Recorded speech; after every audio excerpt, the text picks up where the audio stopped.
Hello. Hello. Hello, hello. I'm starting a little quicker these days, I guess, so it is what it is. People are still probably coming in. There's no immediate rush. Is that were we just talking on were we just talking on Reddit earlier? There I am again. You know how hot there too.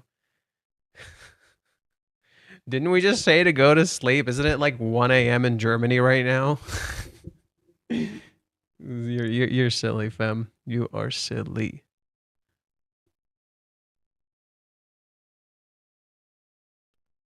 Um, we're gonna go here to notifications just so nothing comes up. Well, welcome one and all. The 6 people who are currently here. Hello, Light Yagami. A Light Yagami. I got it. Wait, are you also speaking? Are you also speaking? Oh my god. A lot of foreign speakers today, huh?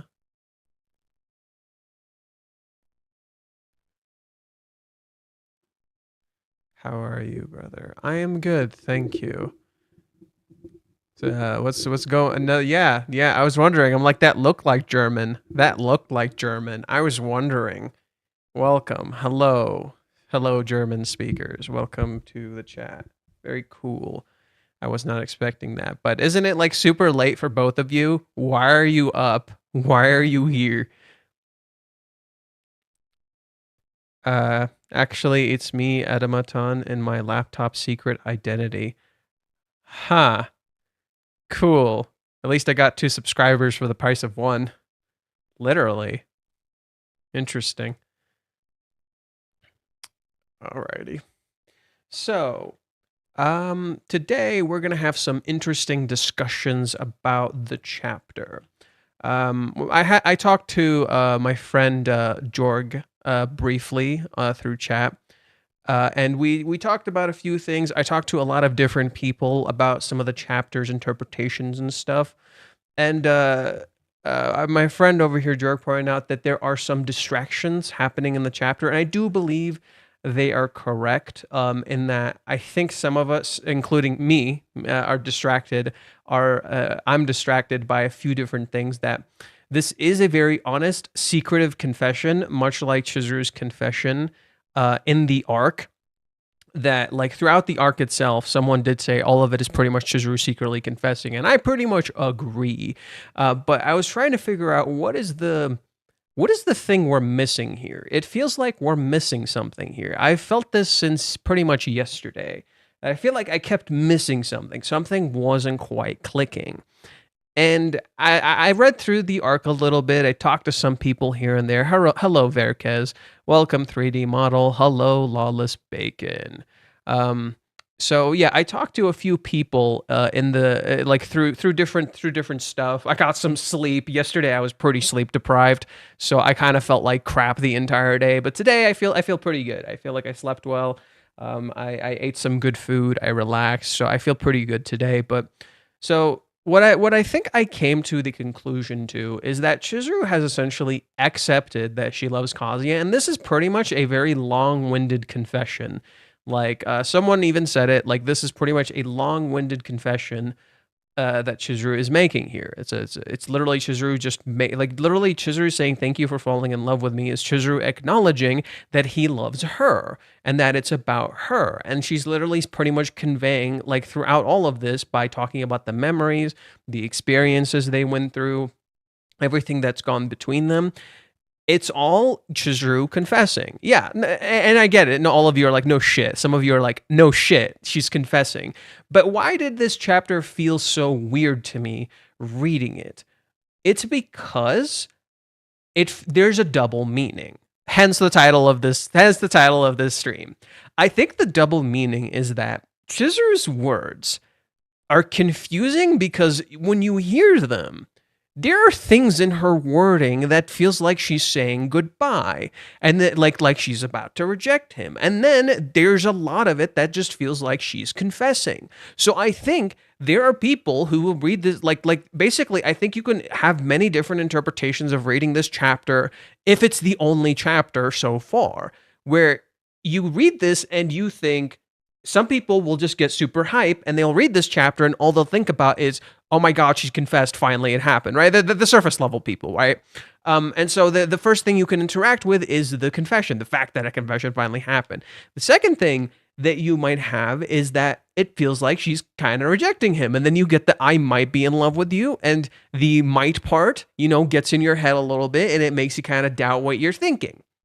And then there's the people who are kind of somewhere in the middle. Somewhat like me, where it's like, I was kind of somewhere in the middle. I said many times throughout the stream, Chizuru's confession seems pretty genuine.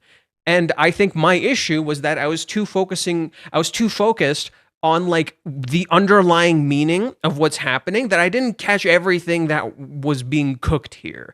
And basically it's this. Chizuru is both being her realist self here, but also kind of putting on somewhat of a mask. Why do I say this? It's because throughout the entire chapter, Chizuru is shadowed out, right? This is the closest, this and this is like the only times we see Kazuya shadowed. Kazuya is almost entirely lit up the entire chapter. Literally, he is glowing. Whereas Chizuru is seemingly shadowed throughout the entire chapter. And there are some interesting things that like caught my attention, like why is Chizuru like shadowed out? Why the specific imagery that we're shown, the towers of why we see the towers here, and some of us came to the conclusion that there's a bit of acting here. I don't think it's so much acting as it is, I think, like including myself, I even said this, it's like reverse acting or something like that, however the fuck that works. And I think rather than acting, I think it's Chizuru showing the truth that is her love to hide the lie that is the fact that she doesn't think she's good enough for this love. And this is something you can kind of understand if you go back throughout the arc and you kind of pay attention from the beginning of the cohabitation arc and even chapter 239. Basically, Chizuru, I think Chizuru has come to a point where she has acknowledged her love. Good. We got to that point. Good. I think she doesn't feel worthy of this love. I think Chizuru does not think she is a good enough person to have this love. Why? Because she has made many mistakes. She's done a lot of things wrong. And she feels like she hasn't shown her real self completely to Kazuya, even though she kind of has. What do I mean by all this? Well, Chizuru has kept some things secret. In fact, if you go through the cohabitation arc, there's many times where both Kazuya and Chizuru keep certain things a secret. So, for instance, Kazuya goes and sees Mami. Nothing happens. But he did go and see Mami, his ex, while he told Chizuru he loved her, and he even acknowledges this. He thinks in his head, I probably should not mention this. This is not a good fucking idea. And then Chizuru, and then you have things like Chizuru's end, where Chizuru gets jealous of Mini, where Chizuru has a secret she hides with Umi, where like Umi apparently confessed to her, and he pulls her aside and confesses again, and she tries to break it off, but Kazuya seemingly, and her, like we know Kazuya knows, but to Chizuru, Kazuya does not know this. And Kazuya has kept also a few other secrets that I can't remember off the top of my head. Oh yeah, I remember. He went to the DVD store and he lied about it. He said he went with Kibe. He said he went with Kibe. So the element of secrets is very important to this, and you see that through this date too, where Kazuya keeps keeping certain parts of himself a secret and not opening up about it to Chizuru. So I think it's kind of the same for Chizuru, except she doesn't realize Kazuya is keeping so many secrets. She thinks he's being really honest. And at the same time, she thinks he's really like taking care of her, he's looking after her, and she doesn't believe, like pretty much a lot of the in my opinion, I think this could be it. Pretty much the entire cohabitation arc is essentially her trying to be good enough, trying to atone to be good enough to be in this relationship because she doesn't think she's worthy of it. So I think Chizuru somewhere deep down may have already kind of known she was in love, and she pushed that back and kept telling her she wasn't in order to feel worthy of it. But why all of this? Why all of this? I think the biggest factor is grief. I genuinely think the biggest factor in all of this is grief. Because we constantly, throughout the arc, call back to grief. And a big part of grief for Chizuru is the guilt. In particular, the guilt that she lied to her grandmother, right? Well, in the end, she didn't tell Sayuri everything. So that guilt is actually eating up at Chizuru a little bit. And that's kind of, yeah, that guilt is somewhat eating up at Chizuru a little bit. And it's coming back here. It's coming back in these instances where she doesn't feel like she's completely been honest with Kazuya, not realizing he hasn't exactly been super honest either. Yeah, well, to be fair, Andrew, I was really fucking tired yesterday, and I knew I was off about something, but I'm like, I still want to talk about it, right? I knew I was kind of off about some shit. Like, today, I'm calm, cool, and collected. Most of the shit in my life has been kind of dealt with. I've gotten to relax a little. So today, I feel like a lot more focused, and I knew something was missing yesterday, right? But now it's kind of clicking a little bit. Now it's kind of like, okay, what have I been missing? I got to click some shit together, right? And I think that's kind of my interpretation. I think Chizuru knows she's in love with Kazuya. She just doesn't think she's good enough to be in this relationship, right? She just doesn't think she's worthy of this relationship. She doesn't think she's deserving of it. And there are lines in here, in particular, this line right here that kind of fucking highlights that. Most of all, I never thought I could allow myself to be someone's girlfriend. Remember how I said this line seemed kind of important when I read it? It seems like a pretty dark thing to say. Most people will look at this, okay, it's just in relation to her job. And you're not wrong. It is just in relation to her job. You're not wrong. However, she put so much emphasis on this. And the two people who seemingly spoke Japanese that I talked to said it was that vague. It wasn't directly tied to this. It was kind of its own statement, which kind of further built on what I was just saying, that I think what's going on is that she doesn't believe she's allowed to have this good thing because she doesn't deserve it. And this is super important because if you go back to the beginning of the series, what the fuck was happening with Kazuya? He didn't think he was worthy of this. He constantly said, I don't deserve Chizuru. What have I said throughout the entire cohabitation saga? They've swapped roles. They literally swapped roles. Chizuru was literally in the position of people not liking her, and a lot of people literally sided with Kazuya, except for the haters who just hated him from the fucking beginning, right?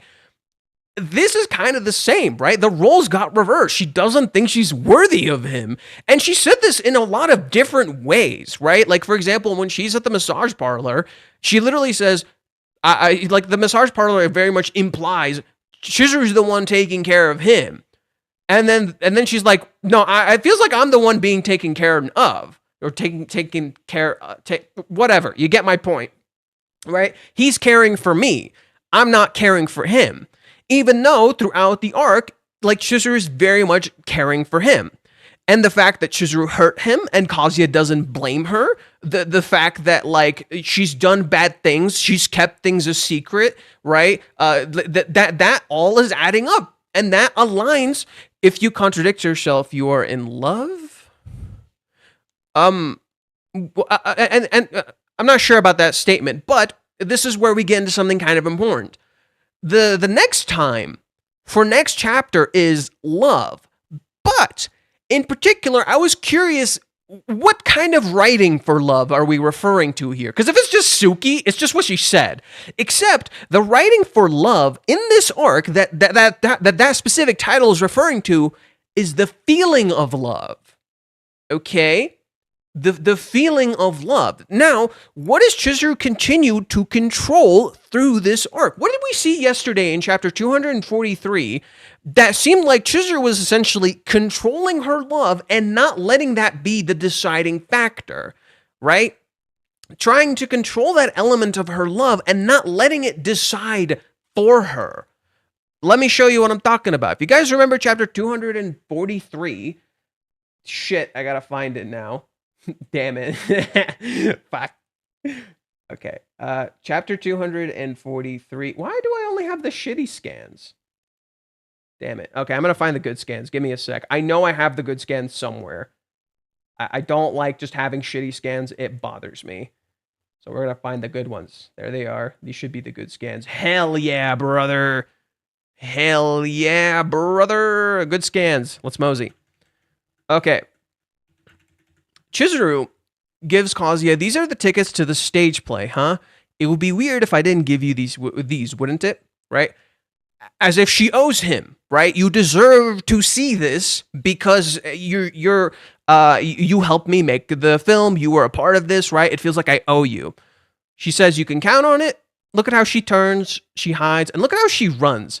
She runs like a cute little girl, right? Like a cute little kid who's deeply in love. It's silly. She gets to her area, stops, flicks herself in the face, and look at what she says. If you're going to give him those tickets, you don't have to make such a big deal out of it, you dork. She's talking to herself like she's acting like she's losing her literal shit, giving him the tickets, and yet Chizuru, for most of it, is very composed, or looks composed, right? But internally, she's freaking the fuck out. It's because Chizuru is trying to do these things. She's excited about these things, but she doesn't want to let the emotion take control because she doesn't believe she has the right to express that emotion. That's this little thing that looks like a filler chapter informs so much about Chizuru's character. Just that little ending sequence. Okay, let me read some of the comments. I half jokingly said Reiji basically flipped the script starting with the movie arc through Paradise.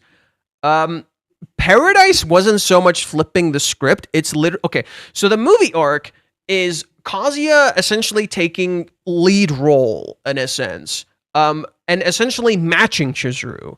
Both Kazuya and Chizuru are kind of in the lead role together. That's what the movie arc is, and that's why a lot of people kind of like it, because they're both leading together. Paradise is when they kind of lose their character roles. Their character roles start getting jumbled. Kazuya tries to lead, whereas Chizuru doesn't want to move. And they're not communicating well to move well together. It's literally antithetical to the movie arc. That's the fundamental nature of the Paradise arc. It's antithetical to that because it's when they start losing their characters.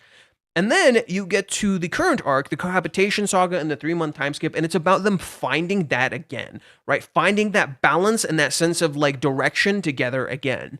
And basically their roles get swapped because of their messiness of their initial roles.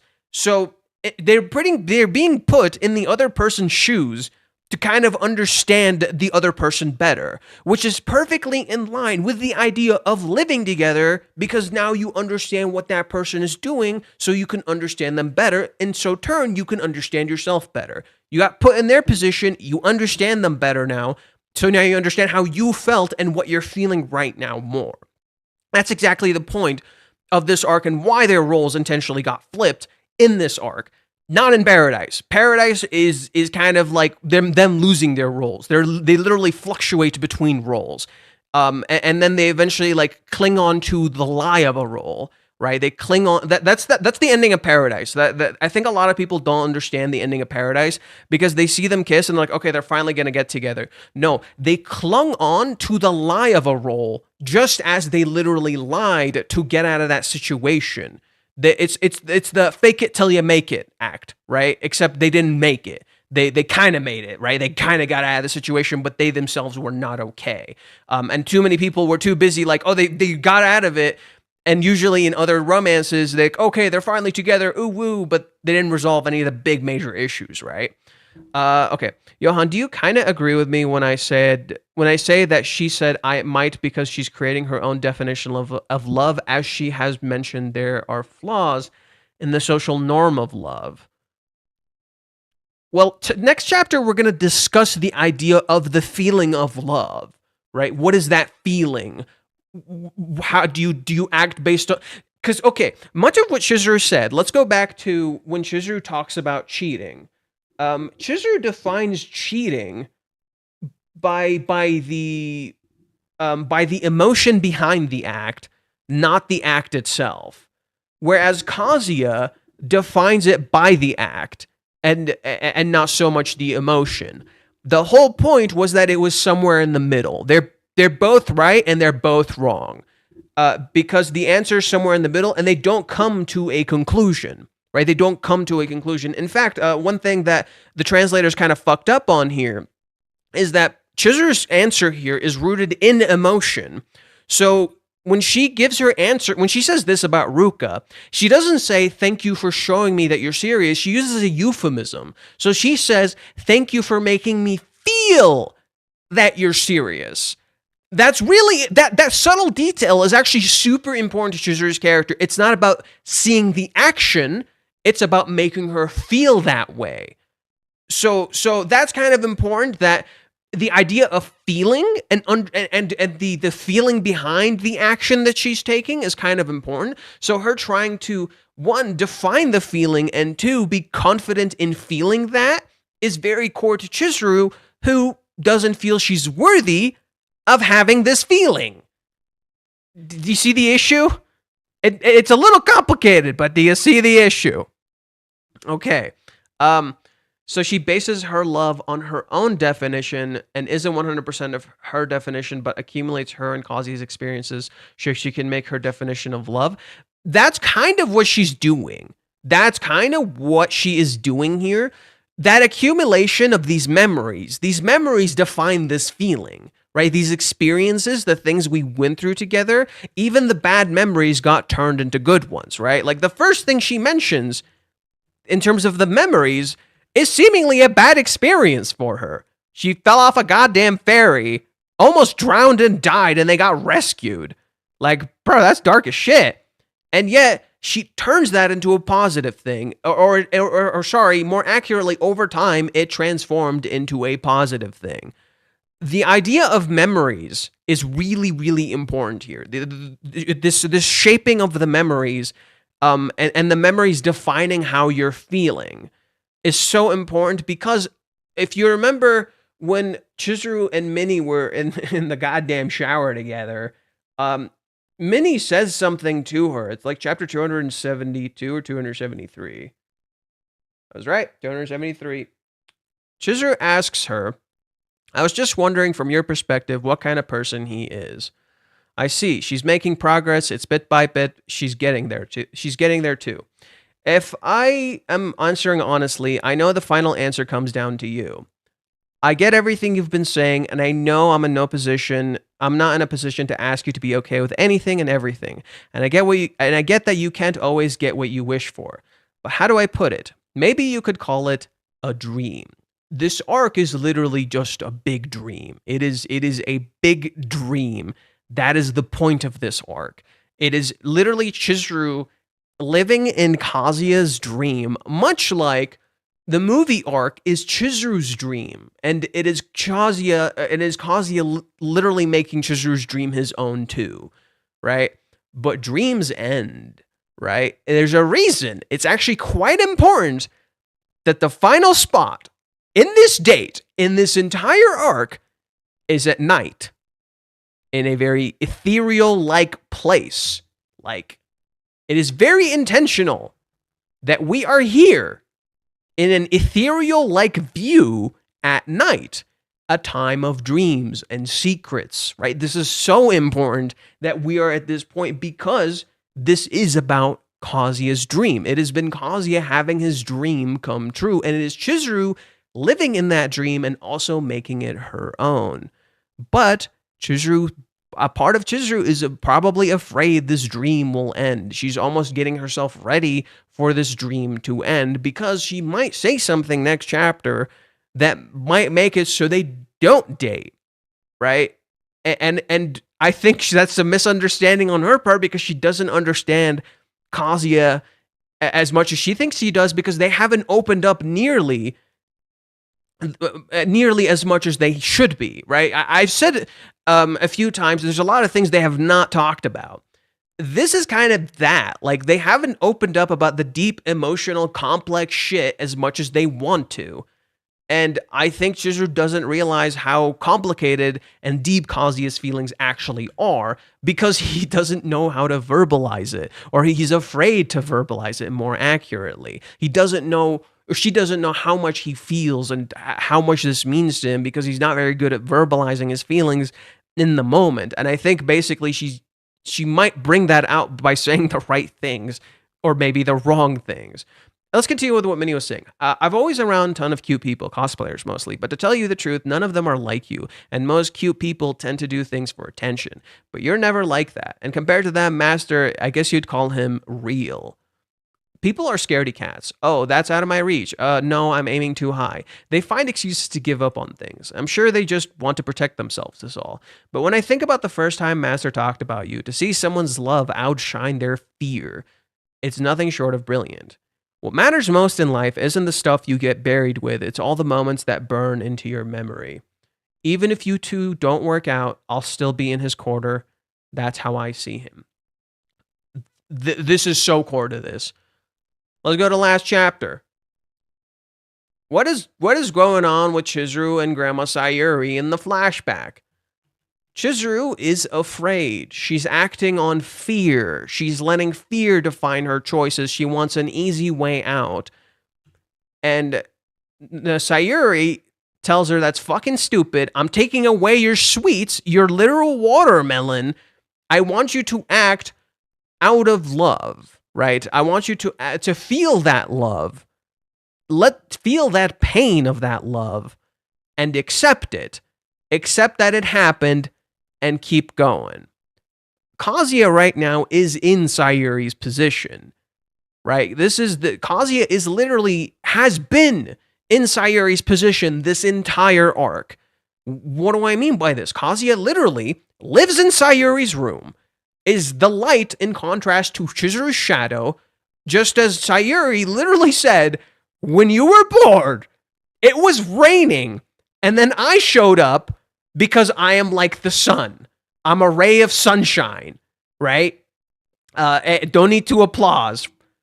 Kazuya, most of his story, most of the stuff we interact with in terms of Kazuya's character takes place during the day. When we go to the nursery with Kazuya, a very emotionally deep part of Kazuya's character, it is during the day.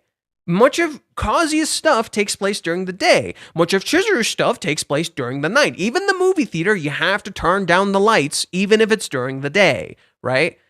Chizuru's birthday takes place at night, right? They celebrate it at night. They don't celebrate it during the day. That's kind of important. So Kazuya walking away, as Sayuri is walking away and Chizuru stops him here, is meant to highlight to you, Kazuya isn't these other boys. He's actually the person she lost manifest, and she doesn't want to lose them. In fact, a lot of the arc is Chizuru trying not to lose, basically, the new Sayuri, if you will. Kazuya is her new Sayuri. And is Chizuru essentially struggling and being unable to process and accept this grief? Chizuru has not reached a point of accepting her grief. She's not there yet. She cannot let that go yet, and that is reflective of the fact that she cannot reject Kazuya, but she doesn't know how to accept him either, because if she accepts him, she can lose him, right? So it's a literal perfect manifestation of her grief, and what Mini says encapsulates that. Mini ironically acts like Sayuri to Chizuru. Remember how when we read this chapter, the first thing I thought of was chapter 235, where Mini goes into Chizuru's house and literally says something really similar to her. Like, Mini in chapter 235 literally says something super similar to Chizuru, and then Chizuru turns to Sayuri's picture and then says, let's do this, as if she's reminded of this moment to act, right? To take a step forward, to make that change. She needed a Sayuri in her life to get her shit together. So basically, Mini is acting as Chizuru's Sayuri, And Kazuya is literally in Sayuri's place, literally supporting her. And man, and Chizuru is also like seeing herself in the image of Sayuri and trying to like not lose that. It's literally all rooted in Chizuru's grief, right? It's all rooted in Chizuru's grief and the suffering she's been through, and she's trying to accept that grief and she doesn't know how to. But yeah, so back to what I was saying about the whole Mini thing. The Mini thing perfectly describes like Chizuru's whole experience, right? In fact, one particular line, to see someone's love outshine their fear is nothing short of brilliant. Chizuru is afraid here. In fact, I think Chizuru needing to compose herself and say this in such a composed way reflects that fear. She is confessing in this entire sequence, but what she's hiding is her fear. What is her fear, right? Her fear is to possibly lose all of this. That's why she talks in past tense. That's why when she mentions Mini, the past month too, the house would have been too big for one person. It was kind of fun, like it's gonna end, having you and Mini-chan there. She's speaking in past tense, like it's gonna go away, right? She's facing the fact that she might lose this and confronting it head on. But that doesn't make any sense if she's confessing, because that means she won't lose this. So, what is Chizuru's fear? Again, I think it's showing the bad part of herself. That she thinks once she shares these bad elements, Kazuya won't accept her. Kazuya won't think she's good enough. And that's why we have things like when she goes and plays baseball and she thinks like some really stupid shit that we're like, no, he was totally still like you. What the fuck are you talking about? Where was the chapter where she went and played baseball? It's like 319, I think. I think it's 319. Could be wrong. Yep, that was right. First try.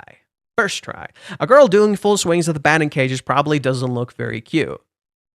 I'm not done yet. That's just one more strike. Right. So we think to ourselves, okay, Kazuya would totally love that. What the fuck are you talking about? But the fact that Chizuru is so fixated on these elements that Kazuya might not like reflects what she's actually afraid of.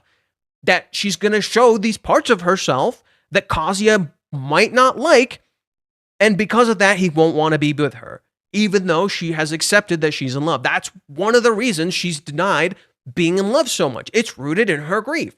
And we actually see this in the 3-month time skip after they meet up in chapter 239. I've said this. I actually said this after they meet up. So when they have their talk, there's a moment, this line that many people have been dick riding for fucking ages that Chizuru denies here, by the way. This is her denying and accepting that, by the way. So you can shut up about Kazuya loving Chizuru Mizuhara. Shut the fuck up about that, please. Chizuru's line here is actually misleading. She's not saying this line straight. She's saying this line to be like, look, I'm a bad person.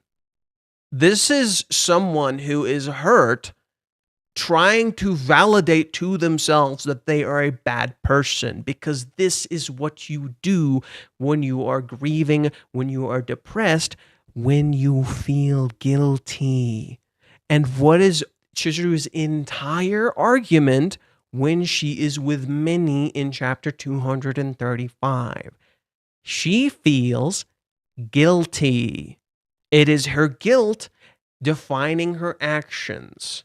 And now it is Chizuru facing her fear that she is a bad person and confessing her love outwards and then saying the bad part after and then hoping that things will work out, but preparing to be rejected. This is actually what is happening in chapter 378. In fact, I actually predicted this. When I was reading through this chapter, it intentionally invokes the feeling of fear. You're afraid Kazuya's gonna get rejected here, right? Except you're misunderstanding the fear. In reality, what's happening here is Chizuru is being put in Kazuya's position, in the position of the boys she is rejecting, because now she understands where they're coming from. This scene is misdirecting your attention. It is an illusion. It is misdirecting your attention. The real point here is that Chizuru is actually confessing here and getting ready to be rejected. In contrast, Kazuya is being put in the position that Chizuru was in at the very beginning of this chapter. She was in the position of having someone confess to them and turning them down. That's where Kazuya actually is, and he does not even realize it. That's why he's confused. That's why he's looking at all these things. That's why he's uncertain. That's why Chizuru is fumbling over her words. You fumble over your words when you're confessing and showing everything and risking the fact that you might be rejected. She's getting ready to be rejected because she's about to let it all out, right? And then that feeling of love that she's going to describe next chapter is her letting it all out and getting ready to be rejected. That is what's happening here. And again, that was the point of this scene. She's showing Kazuya, I'm a bad person, and Kazuya counters it, right? And and then despite her showing that, she still wants this feeling. She still wants this love. So she says, I'm still going to fight for it, even if it's morally gray, right? This is basically the point. The point of this scene is Chizuru accepting the morally gray nature of her actions, but she still looks at it with right and wrong. In fact, that's kind of the point of chapter 378 is setting a standard of, appreciating emotions and, setting the record straight, being direct about what you want and being clear about what you want. And the thing is, Chizuru doesn't see everything they've been through. She doesn't know how much maybe Katsuhito has fucked up and how much Sayuri has fucked up and how much she's hurt him. She's only seen that, Sayuri has done right stuff and Katsuhito has, been a good person. She's only seen the good parts. She hasn't seen that the element, and that's the irony too. Most of the arc is about acceptance. Most of the cohabitation saga is about that acceptance. It is about accepting the other person. It is so much of it is Kazuya seeing Chizuru's other sides and accepting them. He just doesn't see the dark stuff underneath, the things she's hiding, the things she's afraid he'll hate her for. He doesn't see her jealousy. He doesn't see the secrets she keeps. He doesn't see the fact that she tried to kiss him when he was asleep, when she's taking advantage of him, right? He doesn't see these negative traits of Chizuru. He doesn't see how needy she is. He doesn't see how judgy she is, right? In Chizuru's birthday, you can see some of this. For instance, Chizuru becomes extremely judgy of Mini because she projects onto Mini the way her coworkers treated her, and she feels bad when Mini starts saying exactly how she feels. So here it is. Sumi goes to the bathroom, and now it's just Mini and Chizuru. Look at what Chizuru does. She closes her eyes, and she says, "Oh, which reminds you, shouldn't we have taken a picture, huh? Isn't the cake from a famous place? It was a beautiful one too. So I was just wondering if you want to take a picture or something. Sorry, I just ate it up like that. What? Right? What happened to Chizuru when she was at her work? They literally did this. How does this chapter start? And it's so important that the chapter starts like this. It's Mini doing the cheers. All right, then, listen up, everyone. To Chizuru-san's continued success from here on out, and in order to calm the soul of every woman who gets jealous of her beautiful face. Come on. Cheers! Hooray. The thing Mini points out is the superficial element. So naturally, Chizuru's immediate reaction when she's sitting in a room with Mini is to project the superficial shit that those people were doing to her at her work onto Mini because Mini focuses so much on how Chizuru looks. Not realizing Mini can recognize this shit, but she knows what fucking matters, right? Mini is superficial, but she knows what fucking matters. And Chizuru being judgy, closing her eyes, literally not looking at Mini while Mini is looking at her, reflects that. Chizuru is being a judgy little shit here, right? And so Mini says, but it was smushed. That's not grammable, is it? But it was just a little bit smushed. If you take it from the top, you wouldn't know at all. Mini doesn't get it, so she looks at Chizuru. She's like, but are you okay with that? Huh? Her eyes suddenly open. Doesn't it feel weird, like turning someone's birthday into some sort of cheap festival? Clicks with her immediately. Holy shit. Holy shit. She gets it. Oh, I mean, I don't mind if you don't either. That's my own problem, right? I know boundaries. I know when I got weird fucking problems going on, but I'm not gonna like push that onto you. My train of thought goes the weirdest places. Of course, a real pretty cake gets a lot of likes. It makes sense, but I don't think I want to use someone else's birthday for something like that. A birthday party is not something for someone else to celebrate, but a way to show how grateful you are that someone was born into this world. I appreciate you, and it's so fucking fitting. It starts with Chizuru closing her eyes, and it ends with Mini closing her eyes. Not because Mini is like not seeing Chizuru, but rather because Mini appreciates Chizuru so much, she looks at her unconditionally. She does not see the negative parts of Chizuru. She does not see what Chizuru is doing to her here. She just appreciates that Chizuru is here.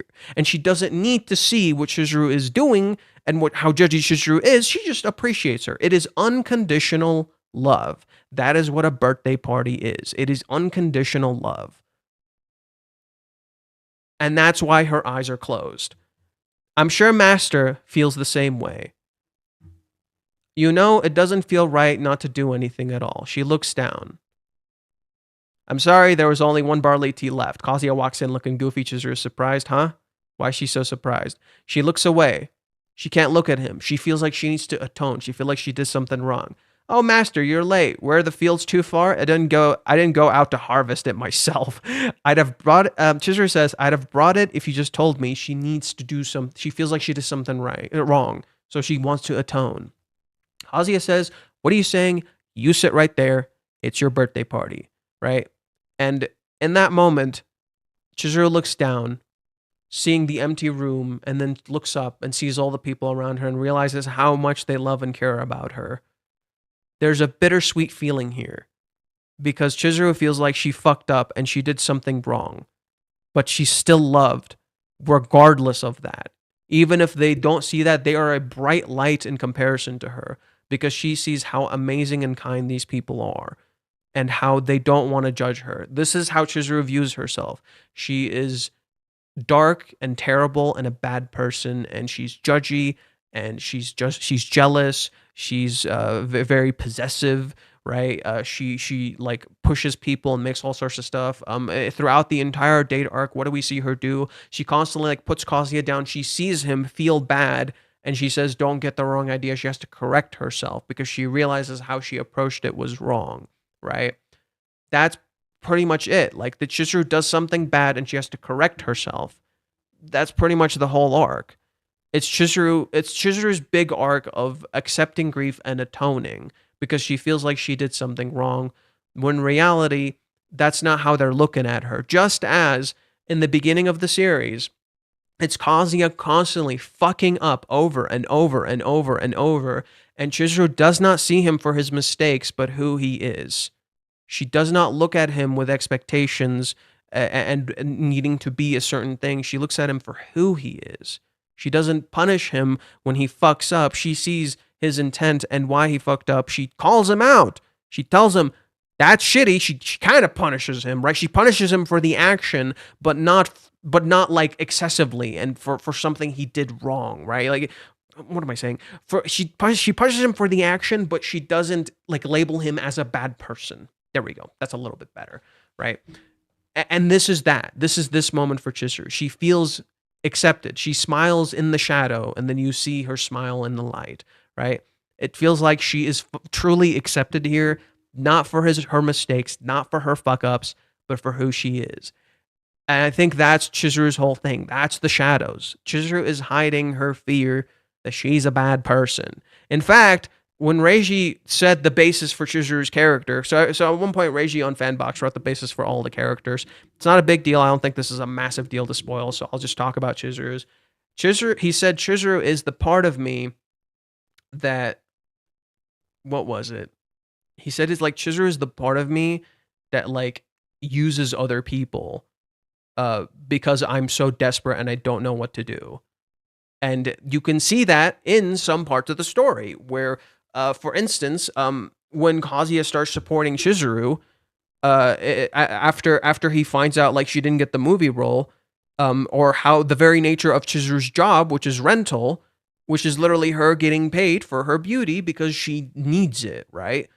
But she feels bad about it. It's the bad side of herself. She thinks she's a bad person. Let me find the actual quote. I know I have it somewhere. And I'll read the comments afterwards. I'm sorry I haven't been reading the comments. I see there's a decent amount of comments I have not read. I'm sorry. But let me find that. I put it somewhere. I'm not sure where I put it. Nope, not that. Oh, hey, it's Verkes. How funny. So, relationship. Important, maybe? No, not that.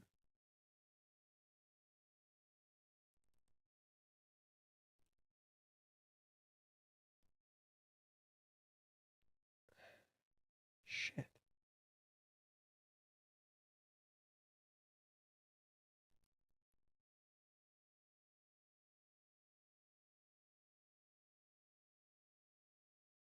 Oh, I know. I can just search it on Discord really quick and I'll find it.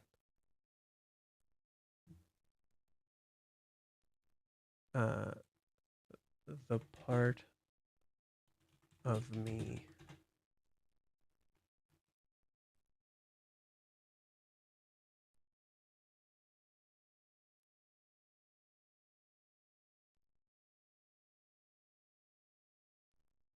No. Old, relevant. Okay. In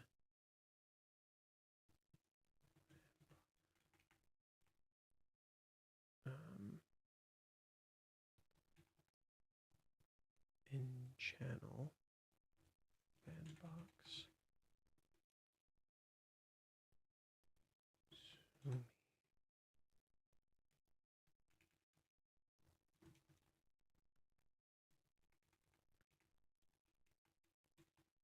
Sorry, I'm just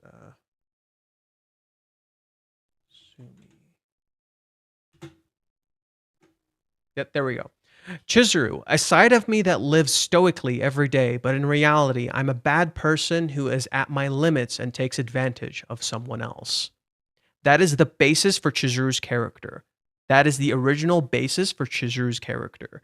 For Kazuya, a side of me that knows I'm no good, but I'm happy to be useful to someone else. A genuine bum. Kibe, the side of me that tries to find a compromise and accept the cruel reality of everyday life. What he means by this is that Kibe is basically, settling. Kibe is constantly settling. That's the point of what he's saying. I talked to my friend who translated this. That's what he's meant. Kibe is basically settling. He's okay with reality being shitty. And that gives him an excuse to not dream big, to not go far, and he pushes that onto Kazuya instead.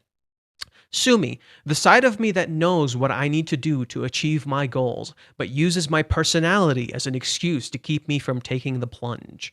Ruka, a side of me that cannot accept the inferiority complex of being born without something and is seeking for it every day. Mami, the side of me that excuses my feelings of envy when I see others, saying that it is because of my bad trauma in the past. So, do you see how that is so core to Chizuru's character? The idea of being a bad person, that Kazuya might not accept you because you're a bad person. Okay. I'm going to read some of the comments now. Sorry, I was a little bit behind. From Verkes, Chizuru doesn't think she is worthy of Kazuya's love, but I think she primarily feels unworthy because she can't find clarity on her own feelings for Kazuya. This is informed by Chizuru saying the only people who can give love uh deserve to receive love. I think you might have misread that. Let me find that line. Um, I believe you might have misread that or misremembered it. Sorry, not misread it. Um, it's it might be in 369 or no. It's when she talks about Kazuya's love. So 367, I think. Okay. Yeah, she says something kind of brutal, and it reflects that she isn't worthy of giving love.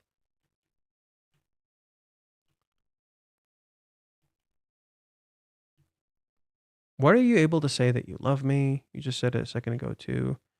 What is love? What kind of person do I love?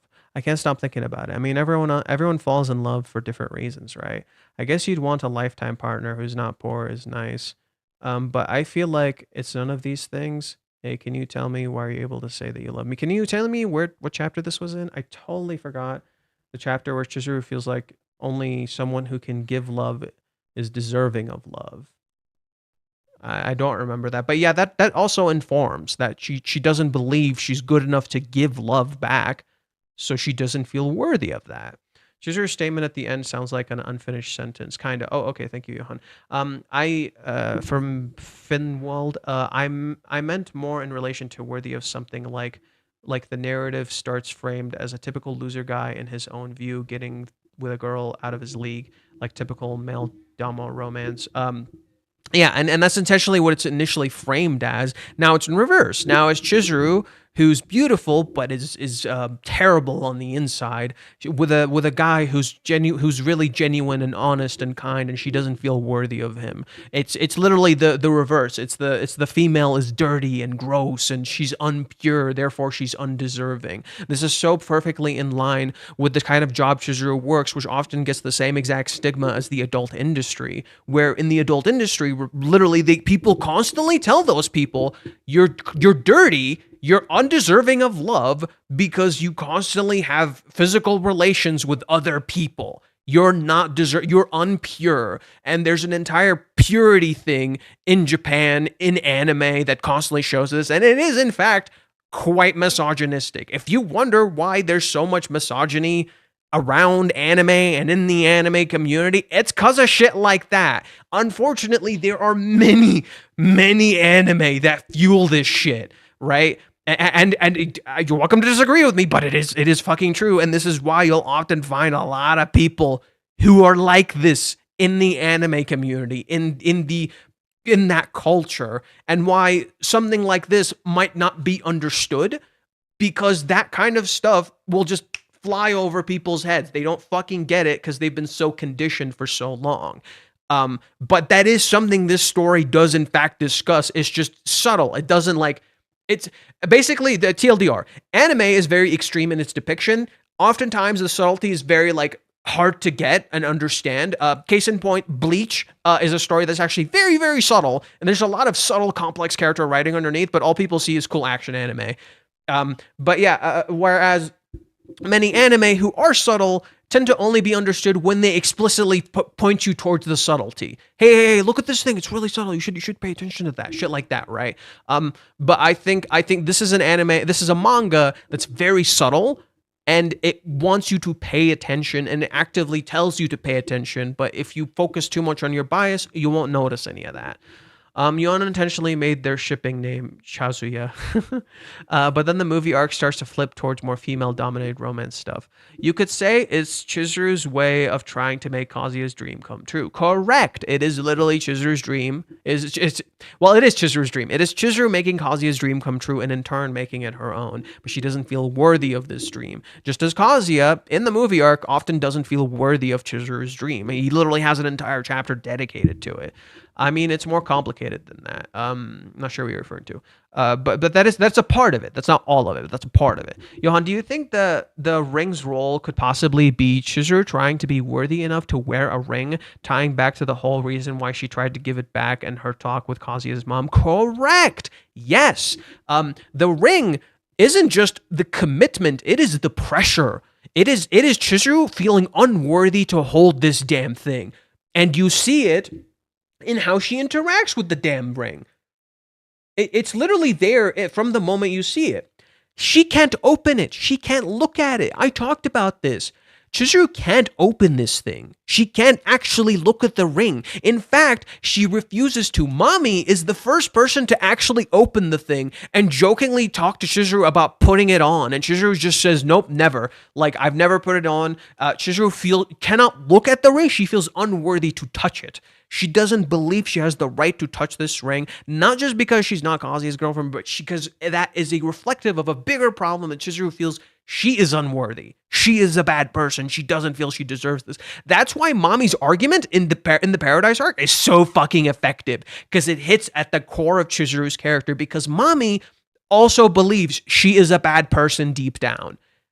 The difference between Mommy and Chizuru is Chizuru tried to make change. Chizuru actually changed. Mommy didn't. Mommy is basically making a self-fulfilling prophecy. She's so afraid to open up about the bad stuff to Kazuya because he might hate her for that she does nothing and gets nowhere. Chizuru ends up in a more of a limbo state where she takes this first step to apologize but doesn't fully open up about her bad side, slowly starting to share some of her vulnerability with him so she can become comfortable enough to open up about her bad side. But she tries to do it a few times, especially early on. And when she realizes that early on, she can't, what I'm referring to early on is when they're at the Izakaya, when they try to get to a fight. Remember that part where they tried to get into a fight? I mentioned it a few times. In the Izakaya, where they're trying to get into a fight, or Chizuru tries to start a fight, Kazuya can't fight back. It's 253, I think. Kazuya, she challenges Kazuya. She tries to pick a fight, and Kazuya can't fight back. And she sees that after. And she tries to kiss him after. She's basically making all the mistakes, right? She's doing all the wrong things here. Even if a lot of people, especially dudes, would be pretty hype about this. Like, dude, a girl kissed you. Why the fuck is that a problem? He's asleep. He's not present, and it's not right. He should know when she does that, not just she forces that onto him, right? It's not fair to Kazuya. It's not right to him. He would be happy, yes, but it's still not right. And Reiji intentionally has Kazuya fall onto Chizuru afterwards as a sort of payback. Hey, you tried to use him while he was asleep. Here's some payback. He falls onto her while he's unconscious to show how she messed up. And then Mini shows up, sees Chizuru with her hands on Kazuya, and she's like, what are you doing? Why are your hands on him? Right? Because Mini sees this, and she's like, what the fuck are you doing? And it's literally Chizuru getting caught red-handed. She fucked up, but she got lucky. She gets to lie and get out of this situation. Oh, you're so nice. Aren't you an angel? She gets to get out of this situation. She's okay. And then she says, I feel like I'm the one who didn't pace herself. I escalated too fast. I rushed things too much. I need to slowly ease it in, let Kazuya heal, recover, and then we can talk and get into a fight, only to later realize she herself has not healed. She herself has not recovered. She herself was not in a good place. And now she is. That is the point of what Chizuru says here. This is the point of this. Since that one time, I haven't cried, right? Initially, I thought to myself, oh, but she has cried. No, this is Chizuru saying, because of you and Mini, I'm in a good place. And because I'm in a good place, we can have this fight now. We can get into this now. We can actually see each other's worst sides and get into this fight. Because what does this arc start with? It starts with Chizuru being jealous of Mini, wanting to talk to Mini, and then deleting it. It starts with Kazuya constantly wanting to have sex, but feeling bad that he feels this way, so he leaves the house and goes and hides this part of himself constantly. Whereas Chizuru hides in the bathroom, Kazuya hides in the DVD store. Whereas Chizuru goes to talk with Umi in the background, Kazuya goes to talk to Mini in the, oh, not Mini, Mami in the background. Where when Kazuya feels insecure, he turns to Mini, he doesn't turn to Chizuru. They cannot fully let these negative parts of themselves out. Chizuru constantly sees how her actions are impacting Kazuya. So basically, this is Chizuru finally realizing this is the moment where I can show him my bad side. This is when we can get into a fight. This is when I can show him I do love him, but I'm not like all sunshine and rainbows. And Kazuya has seen some of these things, but Chizuru tries to control it to hide some of these things, but it comes out a few times. It's not like Kazuya is blind. Kazuya knows this. I think too many people assume Kazuya is just completely blind, and that's actually reflective in the very name he uses. The very name he uses, Mizuhara, is reflective of the fact that Kazuya actually sees Chizuru's bad sides, and he still forgives her, right? He doesn't judge her based on her bad side, but it's actually an illusion to people who think he doesn't fully see her because of the name Mizuhara. It's a misdirect. It's literally a misdirect. It makes you think, oh, Kazuya doesn't fully see her. He puts her on a pedestal. But, dude, you can simp for the person that you love and still call them out. Case in point, a scene no one seems to, like, notice that Kazuya does, and it's the moment I personally fell in love with Kazuya, whereas most people fell in love with Kazuya at the ferry. I fell in love with Kazuya here. This. When Mami starts talking shit about Chizuru, and Kazuya says, no, she's not that kind of girl. She's not that kind of person. And he confronts her. And listen to what he says. Kazuya, 2 seconds ago, who was sitting like a weak, pathetic baby, starts confronting Mami. Not only does he confess to her, right then and there, on the floor, looking like total shit, he confesses. He says, I still love you. I'm pretty sure he says, I still love you here. I wouldn't get angry at anything you would say about me to others. Actually, I'd be content just being able to talk to you. With my hands, I wanted to make you happy. And I seriously thought that. But it's not right to talk about her like that. Right? And then he realizes he scared her a little bit, so he runs off, and the first thing he starts thinking about, I gotta apologize to Chizuru. And this is, I think, when Kazuya really kind of started falling in love with Chizuru. It was this moment. I think many people think it's the ferry. I think it's this moment when he really started falling in love with Chizuru. Maybe, if not the beginning of the series, who are we kidding? But he realizes it at the beach. And so Kazuya is not completely, like, he simps the shit out of the girl he likes. He loves her to death. He's just content being around her. But dude, if you pull some shit, he will call you out. In fact, Kazuya has done that to Chizuru a few times. He noticed when she did stupid fucking shit, and he's like, you're dumb. You're fucking stupid. Like, I still find that scene so funny. Like, where is it? It's like 171. Chizuru tries to give him a check as a payback for the cheer update. You're so dumb. You're so dumb. And Chizuru's like, come again? Sorry, but what the hell are you talking about? Are you serious? Like, I want this to happen. I still think I think they're gonna get into a fight. I'm gonna be real. My fight theory is coming back so hard. I'm becoming so much more confident in my fight theory, dude. Like, yeah. So Kazuya doesn't just, like, he simps for the girl he likes, but he's not a blind idiot, right? He loves her to death, but he's not a blind. He will call her out, right? It's not like Kazuya doesn't see Chizuru's bad sides. He does. He knows, but he still loves her regardless, just as she did for him in the beginning of the series. Where was I? Do you think that? Oh yeah, the ring roll. It's like the movie arc, but for Kazuya. Oh my God, what happened?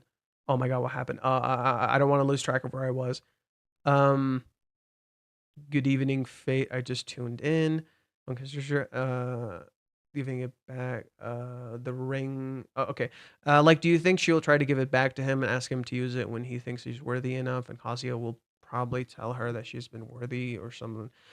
I don't know. The ring will come into play, but I don't know how, right? Why would you have it if your intent was to not give it back, right?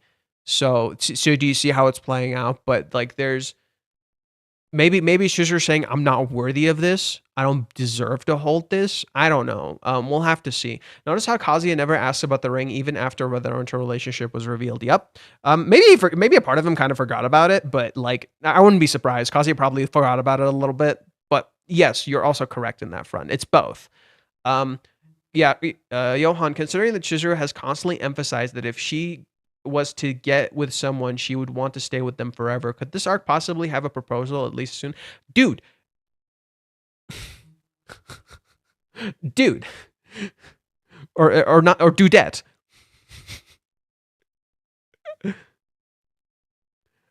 Or maybe it would be more accurate to say that they proposed. A bunch of people proposed to her. Chizuru's questions feel like she's fucking proposing. Like, no shit. Like, if you're gonna stay with someone forever, you got the fucking ring. Chizuru is very old style, very old school. Yes, 200% yes, the proposal is part of it. Like, dude, Kazuya would probably pull out, I want to spend the rest of my life with you. I don't want anyone else. Do you know how impactful that would be? To hear all of the bad shit about Chizuru that she's gonna tell him, and he'll just be like, I still love you. In fact, I will spend the rest of my life with you, despite all. This is why this confession feels incomplete to me. I feel like we're gonna get all of that shit out there, and he's still gonna be. I still love the shit out of you. I want to spend my entire life with you, despite all of that crap. And that will be so impactful. It'll be the cheer up date. It'll be our version of the fucking cheer up date, dude. Like, bro, I'm ready. I am ready for Reiji to blow me the fuck up, but I do know, I feel it in my gut, there's gonna be a low, there's gonna be some sort of fight, there's gonna be some sort of argument, and then that will get like, pulled up and be like, holy shit, Reiji's a god. This is why I feel like this confession in this chapter is incomplete. It feels incomplete because it's not about the confession. Like, it is a confession. So much of it is about a confession and what that means and the importance of that. But so much of what's hidden in the background is the second meaning, the idea of being a bad person, of getting into that fucking fight, right? At least I think. I don't know. I'm seeing a lot of parallels with this to Good Will Hunting. I actually don't think I've seen Good Will Hunting. When she says, maybe you're in love with Mizuhara, the subtext behind that statement is her really saying, maybe you only like my good side. Yeah, that's a good way of putting it, actually. That could be it. But it's also Chizuru trying to show her bad side. But yes, that's a good way of putting it. Notice the coloring in the birthday panel. Chizuru is predominantly black. Yes, almost every character is wearing white in the birthday arc, except for Sumi, who is a mixture of white and black, because Sumi is like Chizuru in this moment.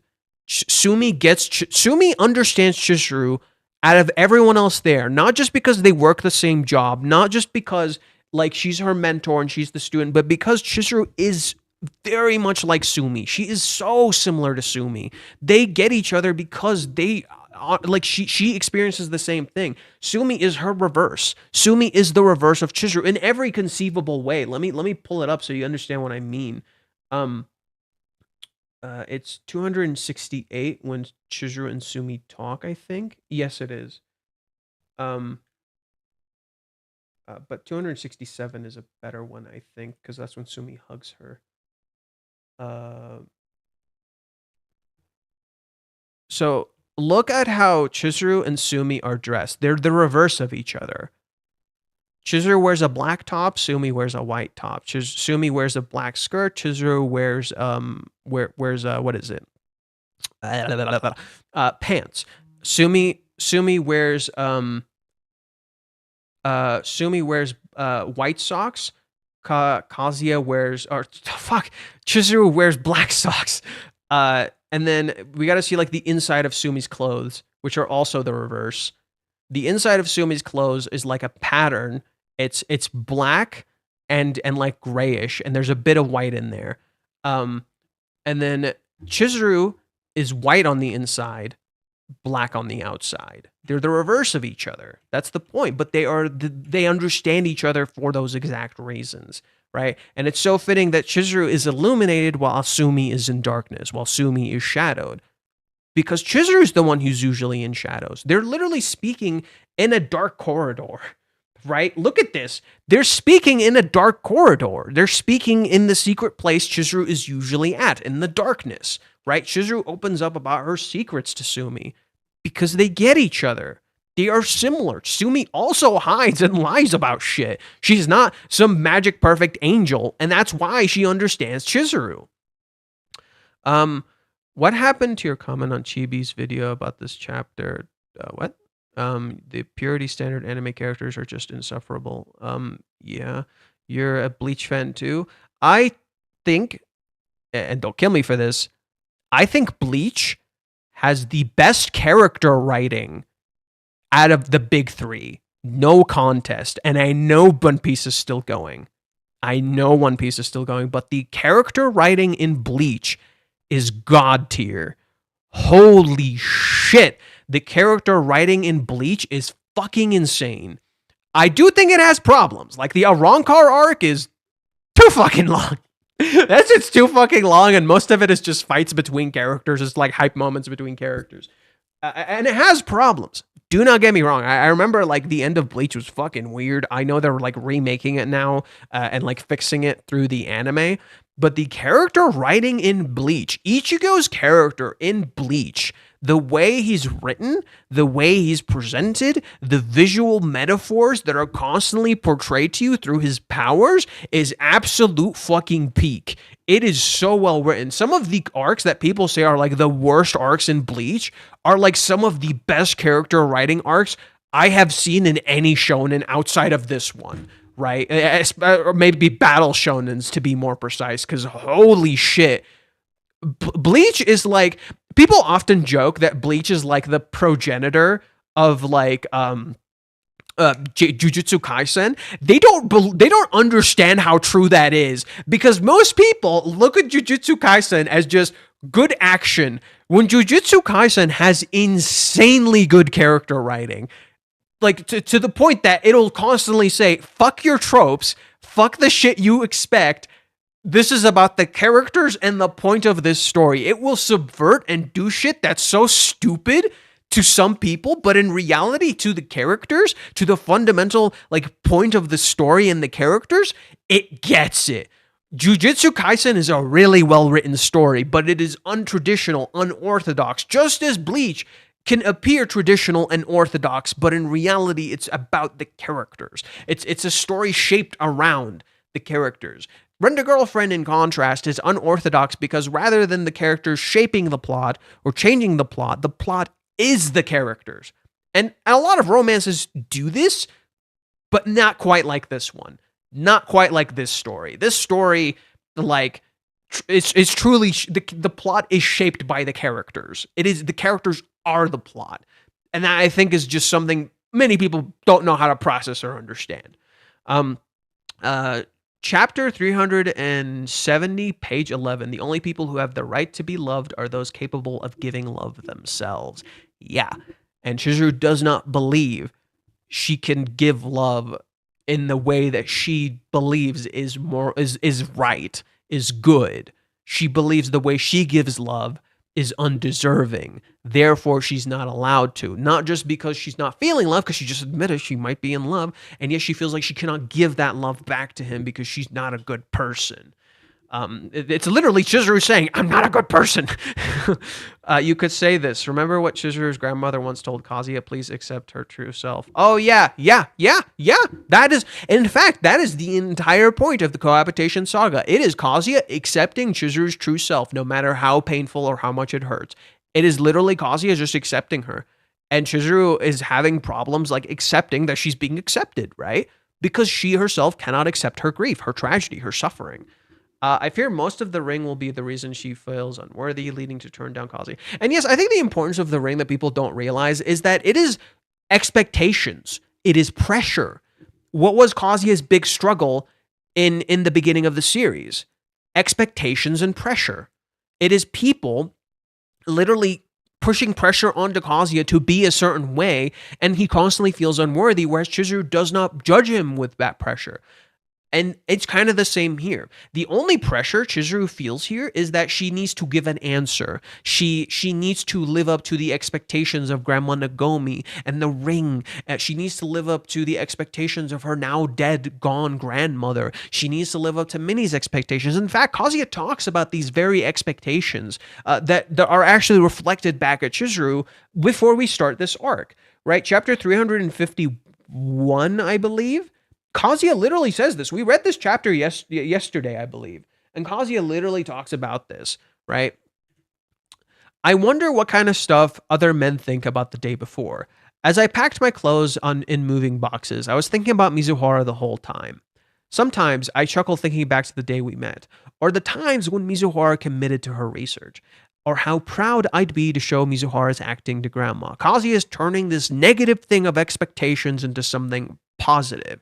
But he does show certain things about how I didn't want to lie to Kibe anymore, or how I needed to hurry up and deal with Ruka-chan, how I didn't want to let Yamori-san down. There's Mini's expectations, but Kazuya has turned it into a positive thing. It is a channel. It is something that gives him strength rather than something that stops him from making choices. Chizuru's the reverse.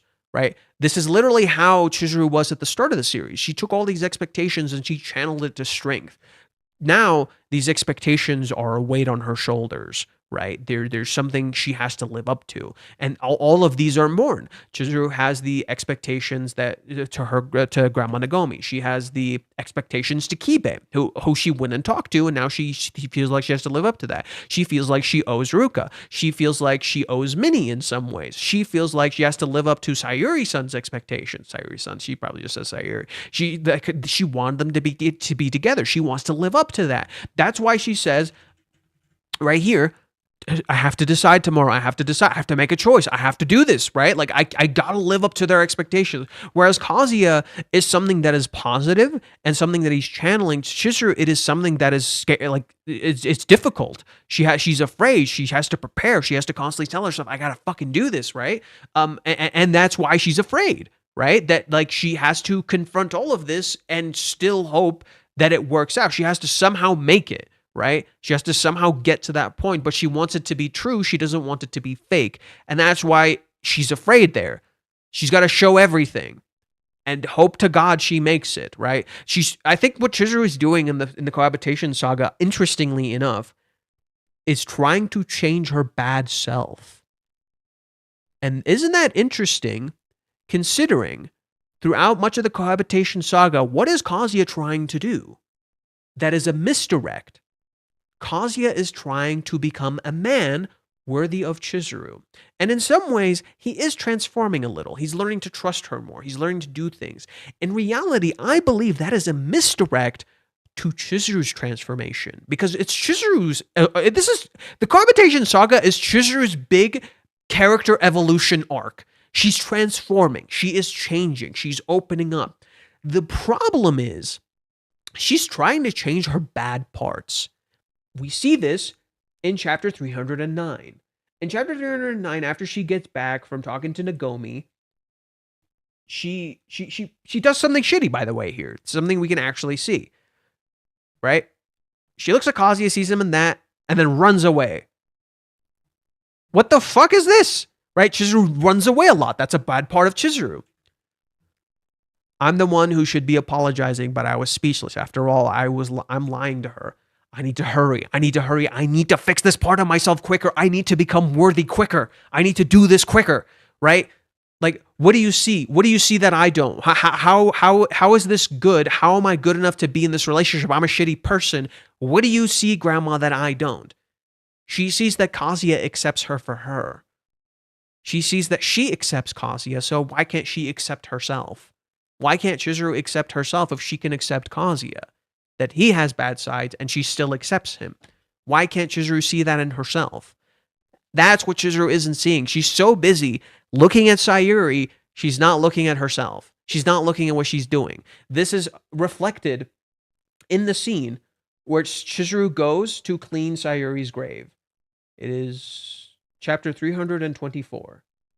And we read this yesterday, but now we're just giving it more context, more clarity. Chizuru goes to clean Sayuri's grave, or the gravestone of the Kinoshtas. She puts all this effort in, and she doesn't see that this same exact effort that she just put in here is reflective of the same love she can give to Kazuya. She doesn't see that. She's looking at Sayuri, and she's not looking at what she's doing. That love, that care that you gave this grave is the same thing you would do for Kazuya, no? Okay, if that's what you would do for Kazuya, then why can't you do that for yourself? Why can't you love yourself the way you love this grave, the family, the people you've lost? Why can't you love yourself the same way you love them? That's what's happening, I think. Don't worry, I can figure it out for myself, right? She looks at us and turns to walk away, not looking at herself. She's not looking in the mirror, right? Chizuru is not seeing herself. She needs to see and accept herself just as she sees and accepts Kazuya, not realizing he sees and accepts her. She needs to realize she needs to accept herself. She needs to realize how much Kazuya is okay with who she is and doesn't care, right? She doesn't realize Kazuya is okay with that. It probably also because the ring is family heirloom that makes it worse. Yes, there we go. See, I guess people got it. I'm the one who didn't pace herself. Was actually I might have had too much to drink as well. It was explicitly about drinking, but yes, it still matches though.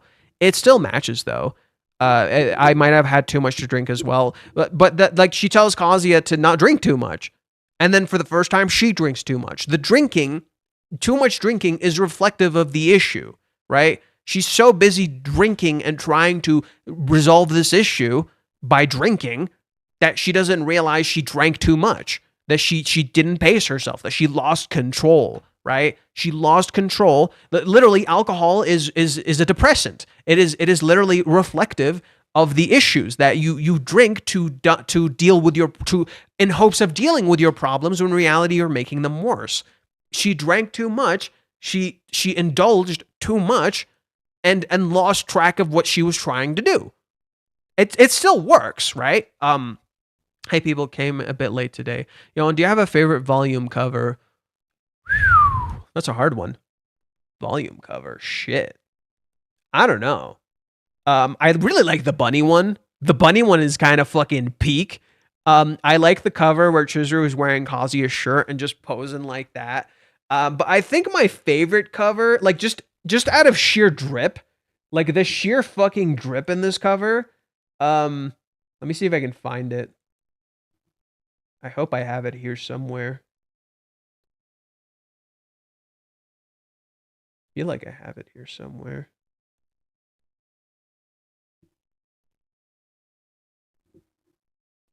Oh, there it is. Absolute drip. Chizuru is dripped the fuck out here. This is one of my favorite covers because of how much drip Chizuru has. She looks so fucking cool. Like this one is so peak. I also like this one. How am I kidding? I like almost all the covers. I think some are like a little weak, but most of them are like amazing, especially current ones. This one is, it's so peak. This one is so peak. I of course said I really like this one. Chizuru's literally doing the cinema, but you just don't see her. You don't see her hands, right? But yeah, I love this one. I like almost all of them, to be honest. All of them are really, really good. I think there's some weaker ones. I think some of the early ones are kind of weak. Like the very first one, it's really good, but it's a little weak in comparison to some of the current ones. I like this one too. This one I love for the colors. Like seriously, just Reishi's color coordination in this cover is insane. Absolutely badonkers. So good. Holy shit. He makes Chizuru look like a goddamn goddess in normal clothing. Also, speaking of the ring.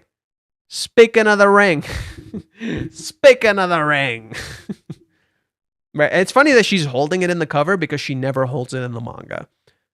This is when she dresses for the day after the 3 months, And Reiji loves to do this, by the way, this whole thing where he doesn't actually show panty shots. He doesn't like it. He only does it with Ruka intentionally because Ruka is that like specific trope. Ruka is the very fundamental nature of that like stupid, silly romance trope. So naturally he shows it with Ruka, but never ever with Chizuru.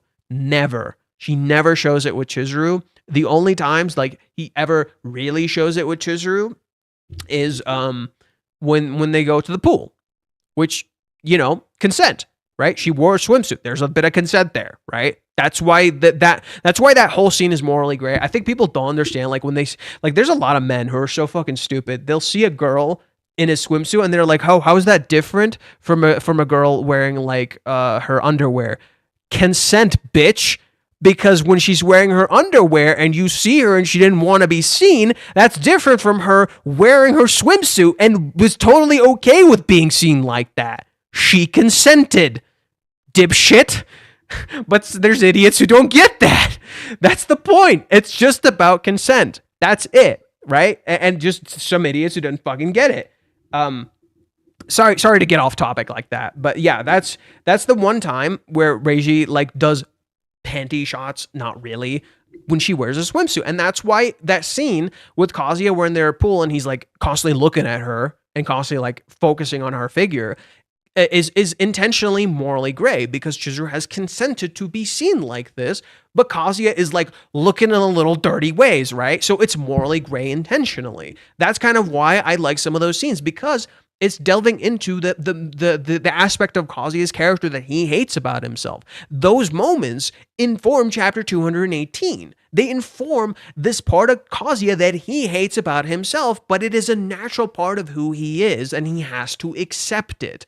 But people, again, just miss the forest for the fucking trees. They see that, they're like sending a terrible message, terrible manga, fucking hate it, moving on, have a nice day. And then they'll come into my comment section and tell me, why the fuck are you talking about this series for 2 hours? You must be obsessed. Bitch, shut the fuck up. You can't read. Okay. Oh, I have caught up to the comments. I feel like she will fall into the water and they will laugh about how it resembles the fairy incident, tying back to the speech about how Chizuru and Kazuya's ideal is to laugh after a fight. That might be cute. That actually might be cute, right? That'd be actually pretty cute. I like that. That's pretty cute. I like that. I don't know if it'll happen, but that's pretty cute. Especially considering, like I pointed out, Chizuru is quite literally standing on the edge between good and bad, the massive chasm of darkness behind her. And like I pointed out, suddenly we understand the meaning of why the arc starts negative, because it's about the negative. Why do we start the arc with something like chapter 352? This is the first spread. We start with rain. And it looks like a goddamn horror movie. And Chizuru literally says, this is like me. This is a part of me. This is what I do. I create the rain. I'm a bad person. We see Chizuru here on this end, and now we see Chizuru here on this other end. Initially, it's illuminated and Kazuya is shadowed. Now Chizuru is shadowed and Kazuya is being illuminated by her, but we're seeing his back, so he's shadowed too, but you get the point. It's the reversal. It is a reversal. The rain that started out as bad is now behind them and is ready to be faced and confronted. And it actually would be kind of fitting if they fall in the water, because it's literally about, like, you know, it's falling in the bad stuff, and it's okay that you're in the bad stuff, right? So I kind of like that. I like that, Boa. Yeah, I'm a bit dubious about the fight or how it's going to be framed, but I also think Kazuya will come up with something with a lot of heart to shut her up. I don't think he's going to shut her up. I'm just going to be like, you're not seeing yourself. You're not seeing what I see. You don't love yourself like I love you. You got to start loving It's not about shutting her up. It's about making her acknowledge herself. I think that's a terrible way to put it, in my opinion. It's not about shutting Chizuru up. It's about making her see herself, to talk to herself, to love herself, as Kazuya loves her. I also think the ball being on her side makes me feel like there shouldn't be a lot of intervention from him there, but I don't know. Kazuya intervening is basically Kazuya accepting that he has a say in the relationship. It's not the ball is in her court. That's it. A relationship is about communication, right? So Kazuya does need to get involved regardless because he is part of the relationship. You can't just have one part of it and that's it. It's not as simple as the pause and core. Chizuru literally says, I might be in love with you, but this, and that. And it's like, what the fuck are you talking about? That's not true. You're so silly. You're so dumb, right? So Kazuya does have a say in this. He can't make the choice for her, but he can talk about that choice.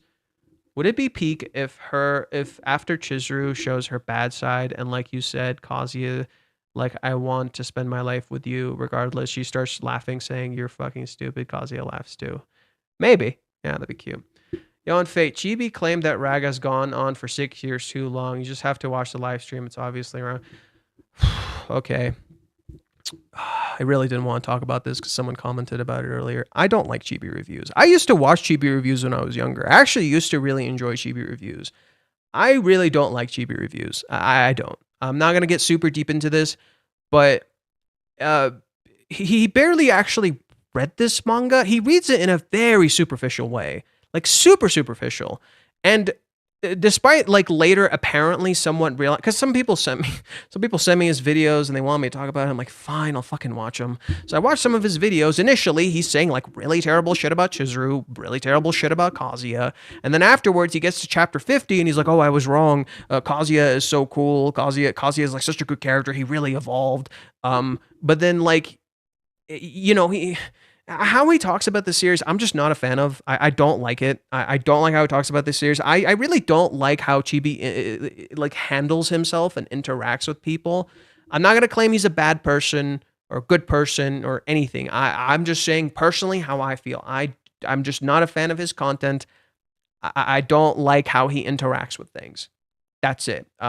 So and I think I saw his thumbnail come up in my feed, where it's like, oh, Rent a Girlfriend's ending and shit and shit and shit, and it's like, I vividly remember him. Like I remember the subreddit, or not the subreddit, the Discord. He joined the Rent a Girlfriend Discord, and I don't know what he was trying to do. It felt like he was just sparking flames for like no fucking reason, and I'm like, what are you trying to achieve here? It doesn't really feel like you're interacting with the story, and you don't really want to delve deep into it, and you don't really fucking care. So what is it you're trying to do? It doesn't feel like he really cares about this story. Like he'll talk about it when it's convenient, but he doesn't really seem like he cares about it. So why does he keep bringing it up? Like it maybe this is unfair. Maybe this is unfair, but it feels like grifting. It feels like grifting. And maybe that's unfair to him. I'm not this is just what it feels like to me. And I just don't like that. I don't like how he's interacting with his series. He just seems to interact with it when it's convenient, and he just get his bank and get out, and he doesn't really care. And like I don't know, his opinion about the series is clearly very influenced by everyone else. He clearly doesn't really seem to take the story seriously. Occasionally saying, "Oh, this is good and this is good. Oh, the series is gonna end because now Chizuru confessed," completely taking all the nuance out of the fucking thing. And I'm just like, whatever.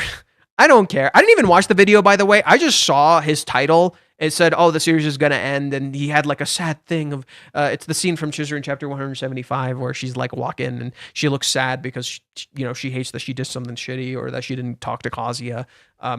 Anyways, man, I just don't care. I just don't care. That's just my stance. I'm not a huge fan of Chibi. I don't want to talk about it anymore. I don't want to engage with this.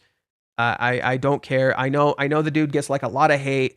I don't want to be a part of it. I may not like him, but I do not want to instigate hate towards him, and I don't care for that. I don't agree with his stances on a lot of things, and I just don't want to engage with this. I don't care.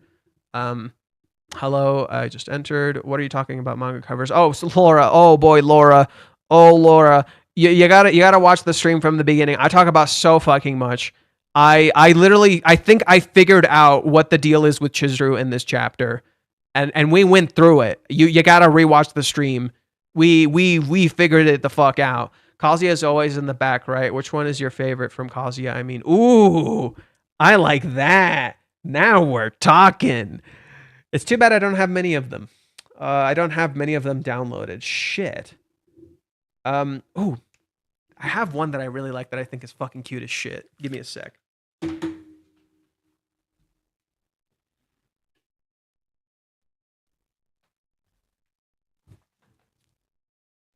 I love this one. I love this one. It is so goddamn cute. This is so goddamn cute. It's the first chapter, it's the first volume where they go to paradise, and it shows Kid Kazuya on where he's first going. This is so cute. This is adorable. He has this like a cute fish thing. He's so full of life. He's so cute and stupid. I love it.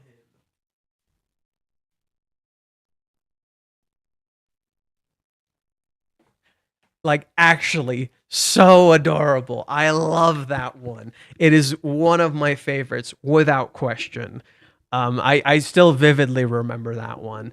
Um, let's see.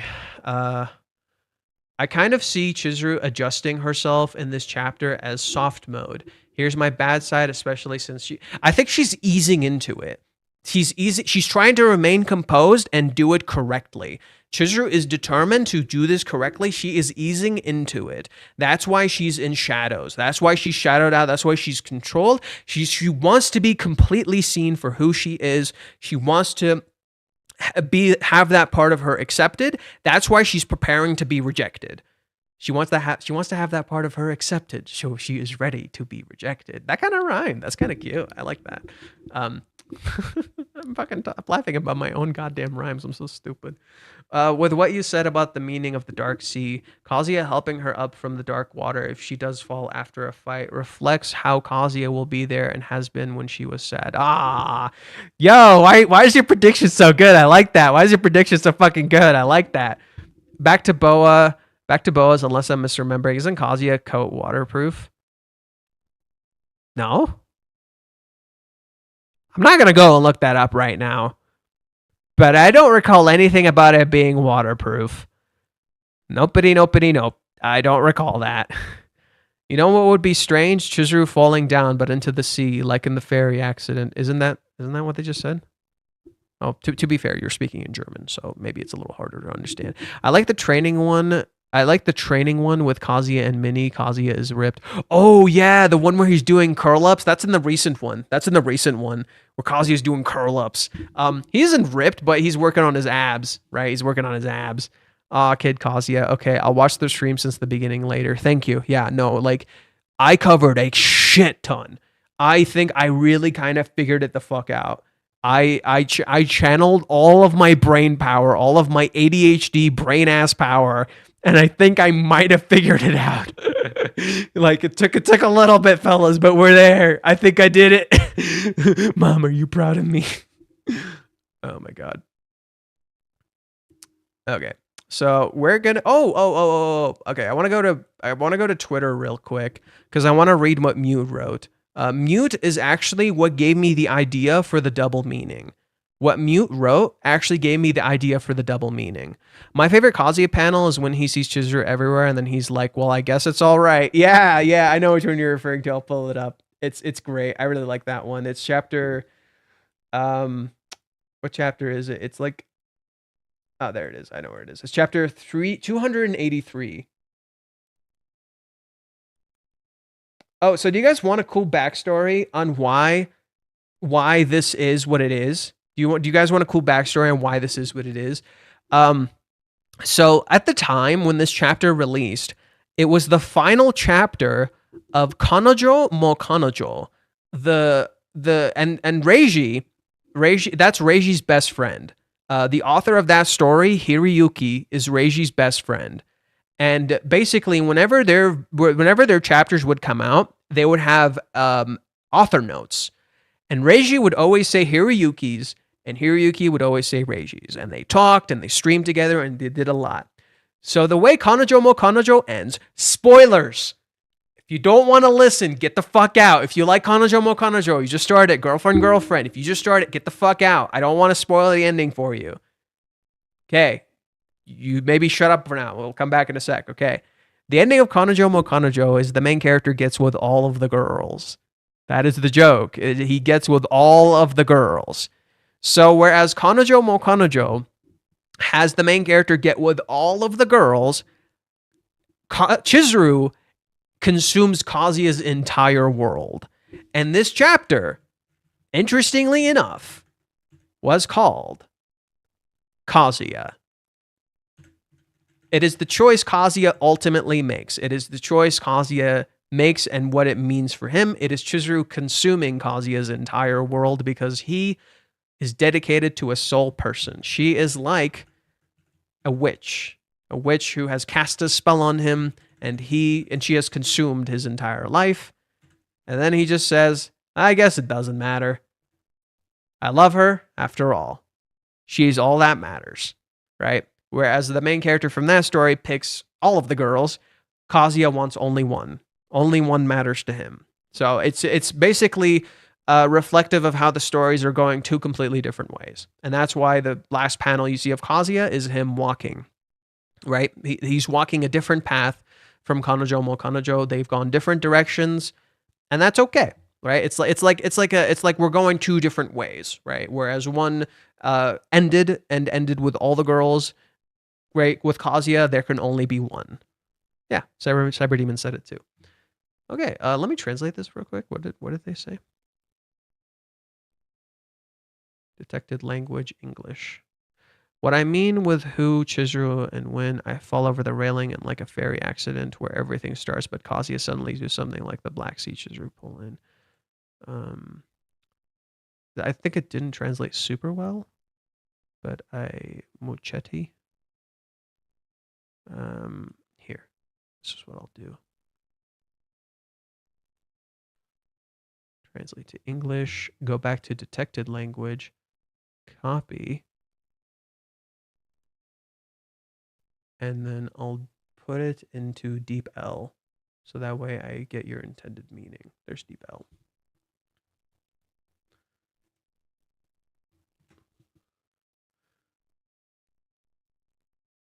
What I mean is, who, when, Chizuru, falling over the railing, just like in the ferry accident where it all began, but Kazuya suddenly jumps behind her and pulls her into the Black Sea, Chizuru. Yeah, isn't it? But yeah, Jorg, that's what Boa said. That's what Boa said. That's why I was saying it sounds really similar. What I'm confused about is you saying Kazuya is pulling her into the sea? Why? Granted. What you're describing reminds me a lot of a scene from one of my favorite video games and my first Final Fantasy ever. Let me... Yuna and Titus kiss. Yuna and Titus. Yeah, this is one of my favorite scenes ever.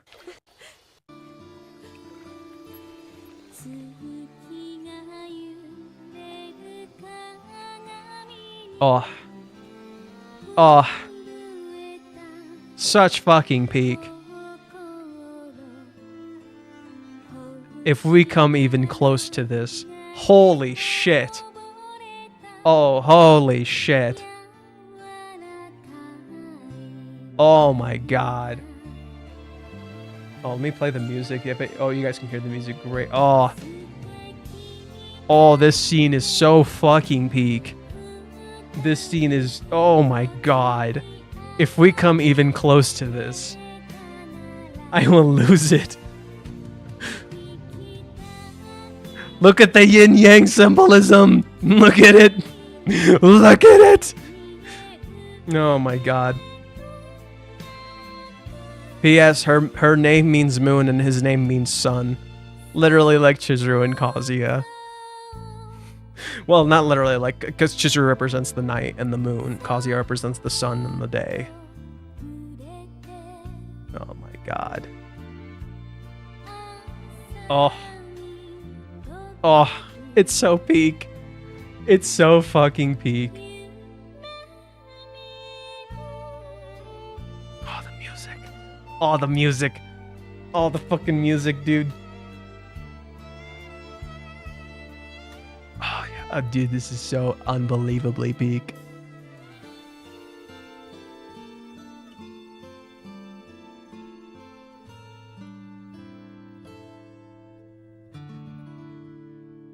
And it's the goddamn moon. They kiss at night because it is Yuna's territory. It is her world. Oh, okay. If you haven't gotten this, please go play Final Fantasy X. It is one of the best games ever fucking made. Final Fantasy X is so fucking peak. Please go play it. Literally my first Final Fantasy, and it connected to me so much. Let me translate this.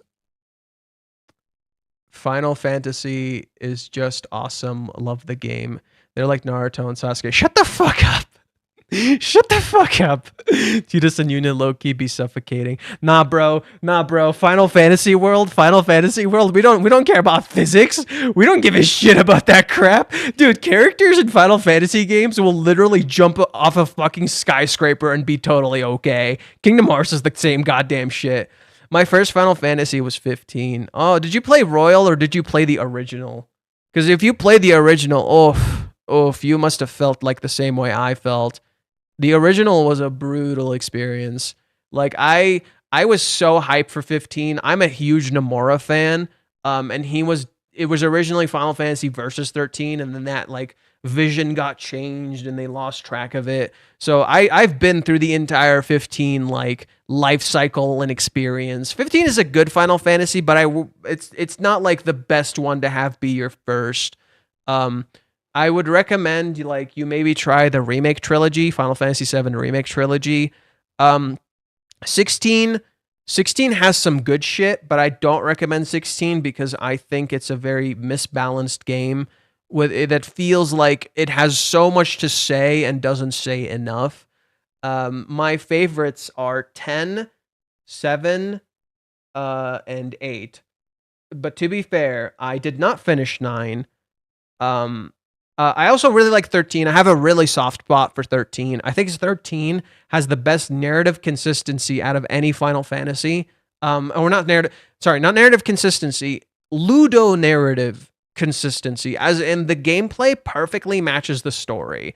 But it has its problems. I still hope to this day they give 13 some sort of remaster and fix a lot of its problems. It is also not translated very well, apparently. But yeah, I have a soft spot for 13. I've yet to beat 12, and I've yet to beat 1 through 6. I know. I'm aware. I didn't have any problems with it. I actually really liked how the camera mechanics tied to the end. I think 15 has such a good ending. 15 has such a good ending. I love 15's ending. It's so sad. That shit made me fucking bawl into tears. Oh my god, speaking of 15, I just speaking of Final Fantasy 15. Speaking of Final Fantasy 15, let's see. Yeah, no, I do like 15. It just felt like an incomplete game. Royal feels like a more complete version of the game. I've yet to finish Royal, but from when I played, it feels more complete. You can play all the characters. You're not limited to just Noctis. They fixed a lot of the issues with the game. The pacing feels better. They feels like they completely flushed the story out. You get like everything properly presented and well done. I do have some issues with like some of the DLC, like Gladio, is it Gladio? I think it's Gladio. Gladiolus. His DLC feels like the weakest out of the bunch. I like Ignis and I like Prompto's DLC a lot, but Gladio's just felt like the weakest, I feel like. Mine was 7, 8, and 9 are my dear parts. I never properly finished 9. I think it's because I binged 7 and 8 back to back, and I went to 9 afterwards, and I got burnout. So I didn't finish 9. Which kind of sucks. It's not fair to 9 that happened, and I actually lost my save data, so I have to just replay the whole goddamn thing. FF13 was the first bad FF. Shake my head. No, because there were bad Final Fantasy games. I feel like I don't know. I don't know if it's like the first bad one. I don't think it was bad. I just think it was like not well handled. I think it has the best ludo narrative consistency because of how it's like done.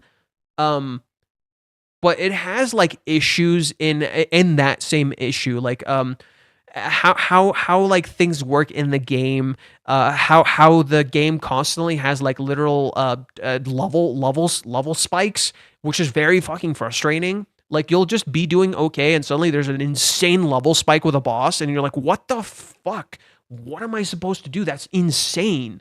Um, and I remember I had to use like a guide for 13. It was a pretty brutal game. 13.2 did a much better job at balancing the gameplay and creating a much more consistent gameplay, while as the story felt a little more confusing. And then 13.3, I think, had one of the best gameplay of the bunch, but the world felt kind of less alive than the other worlds did. And the story felt a little weird and kind of more cliche in its execution. I think the best story out of the bunch is 13. 13, the story properly translated, is actually really, really good. I really, really like the story for 13. I think the execution for 13's storytelling, for 13's gameplay, is not so great. It has a really good world. I think one of the things I love is the world. The world is so well done. It's funny you say that, Cyber Demon. Surprise Dark Souls boss. It does Dark Souls storytelling. You know how Dark Souls does its storytelling through the world? You interact with the world and you learn more about the story. 13 does that. 13 does that. 13 literally does that kind of storytelling, and it's really, really good. It's done really, really well. I really enjoy it. I just think like the game has issues with its like for example, the tunnel execution of 13, where it's like you're literally just walking through a tunnel. That's it. Or not a tunnel, like just a straight line, right? It doesn't give you the illusion of a bigger world. You're just literally walking through a straight line. It's both a good thing and a bad thing. They channel it into a good thing by literally having that match the narrative, because the narrative is literally the characters tied to fate. They don't have choices in their own lives. So the characters literally walking through a constant line until you get to the open world. They found a way to make that narratively consistent, and that is such a cool thing. That is so fucking cool that they found a way to make that narrative consistency, Ludo narrative consistency, where literally the gameplay matches the actual experience of the story. And then when you get to the big wide open world, suddenly there's an insane level spike, because you're not getting just, things aren't just working how you want them to. You're not just being guided by fate. Things aren't working as you want them to anymore. You can get your ass fucking beat instantly. Anything and everything can kill you in like a few hits. You will get your ass fucking handed to you. And I think that's such a cool way to do that narratively. That is such a clever concept. But that doesn't excuse the game's level spikes and structure and how confusing it is, because it does have issues. In particular, it's sphere grid. It has a sphere grid, just like Final Fantasy X. Basically, for those who don't know what a sphere grid is basically where the game.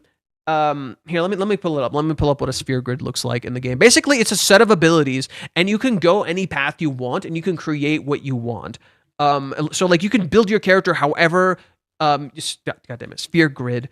You can build the character however you want to build them. FF10. FF10 does the sphere grid the best. FF13 tries to mimic the sphere grid. So like it looks really daunting at first, but this is what it looks like. And basically you build the characters how you want them to be built. Initially in FF10, the characters have a set build they're supposed to be, and then it expands. I think the biggest mistake FF13 made is that when you finally get the entire sphere grid, they make it awful to get to any other role, to transform into any other role.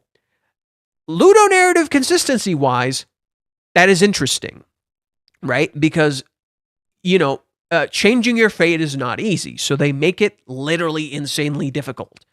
It matches that. However, I think if they had made that easier, or maybe initially difficult, but then easier as you progress, I think that would have been so cool. But they don't. They make it so your character should be a specific role, because the game has like set roles. They make it so your character has to be a very specific role, and that fucking sucks. And they made leveling and engaging with the combat very frustrating. Even if it's narratively consistent, it's not fun. And I think you need to find a bit of a balance between that, where you need it to be narratively consistent but still somewhat fun.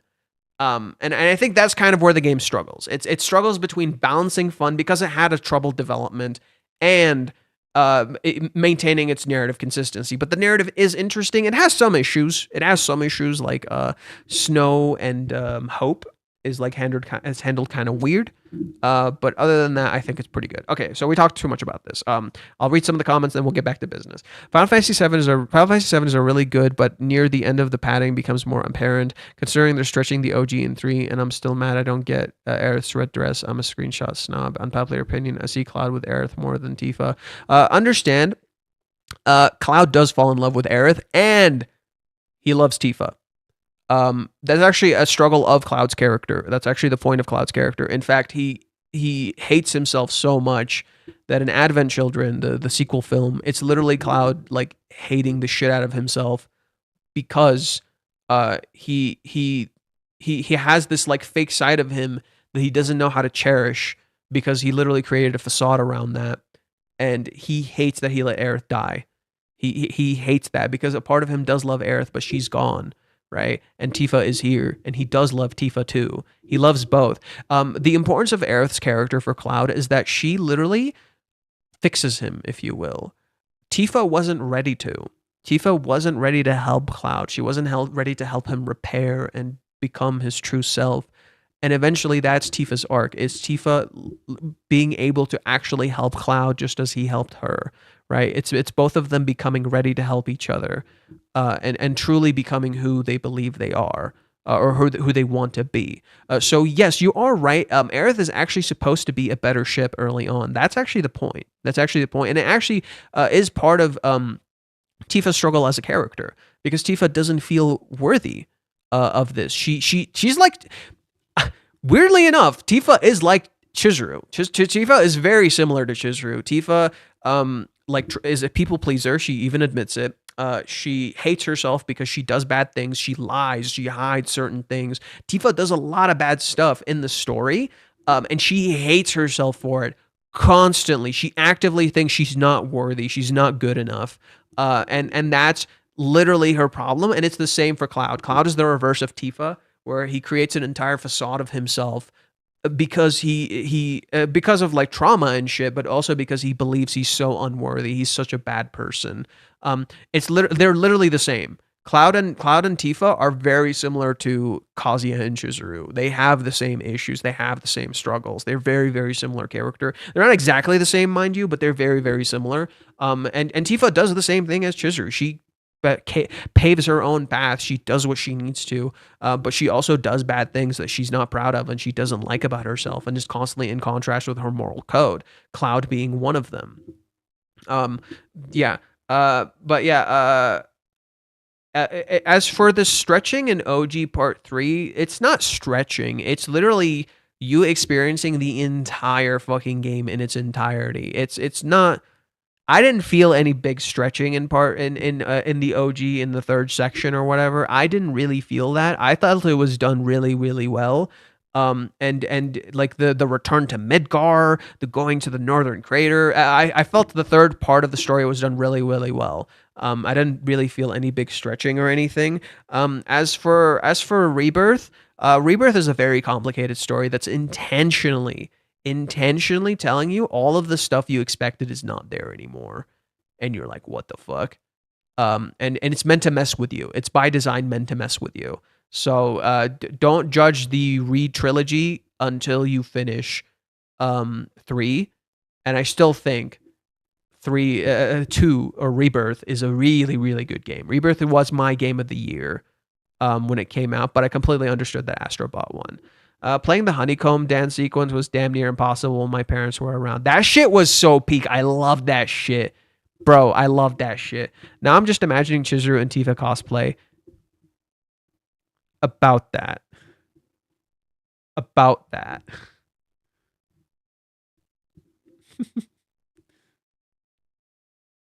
It's not full Tifa cosplay, so don't no, don't get too excited. It's not full Tifa cosplay.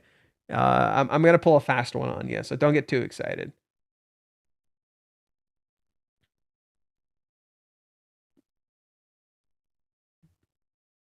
Yes, we all know Bunny Girl.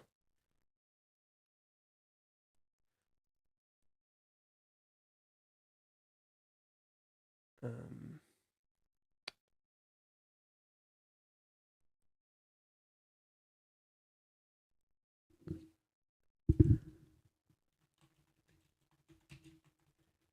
Oh no, I should move that just to be safe. Bunny Girl Tifa. It's Ever Crisis.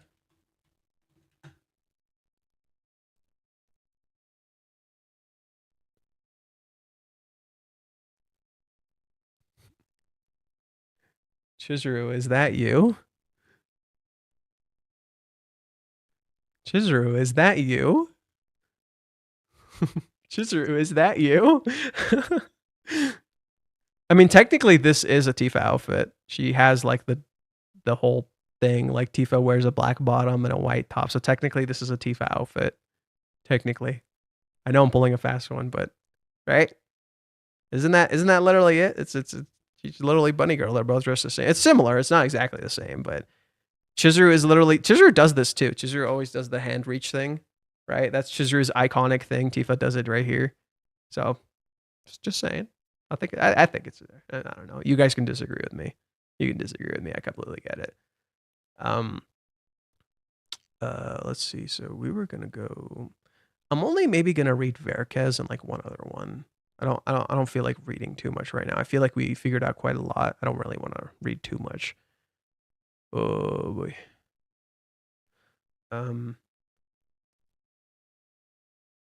Now I'm just okay. Rule 34. Yeah, it exists. I didn't look it up or anything, but not disqualifying myself either. Okay. So let's just read maybe what Verkez wrote, and then see if there's anything. What's this? Next time, feeling of love. Yeah, that's kind of important. I think people forgot that that's another thing. The feeling of love is kind of important. Come on, what's wrong? Why aren't you working? Give me a sec. I gotta get a charger for my phone.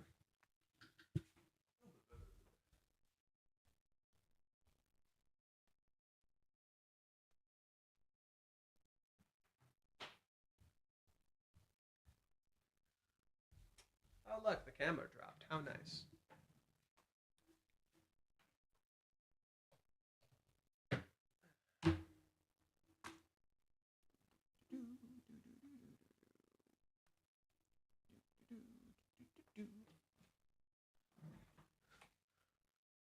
Yes, I'm wearing a Jason Bourne shirt. I got this when I was working in a goddamn movie theater.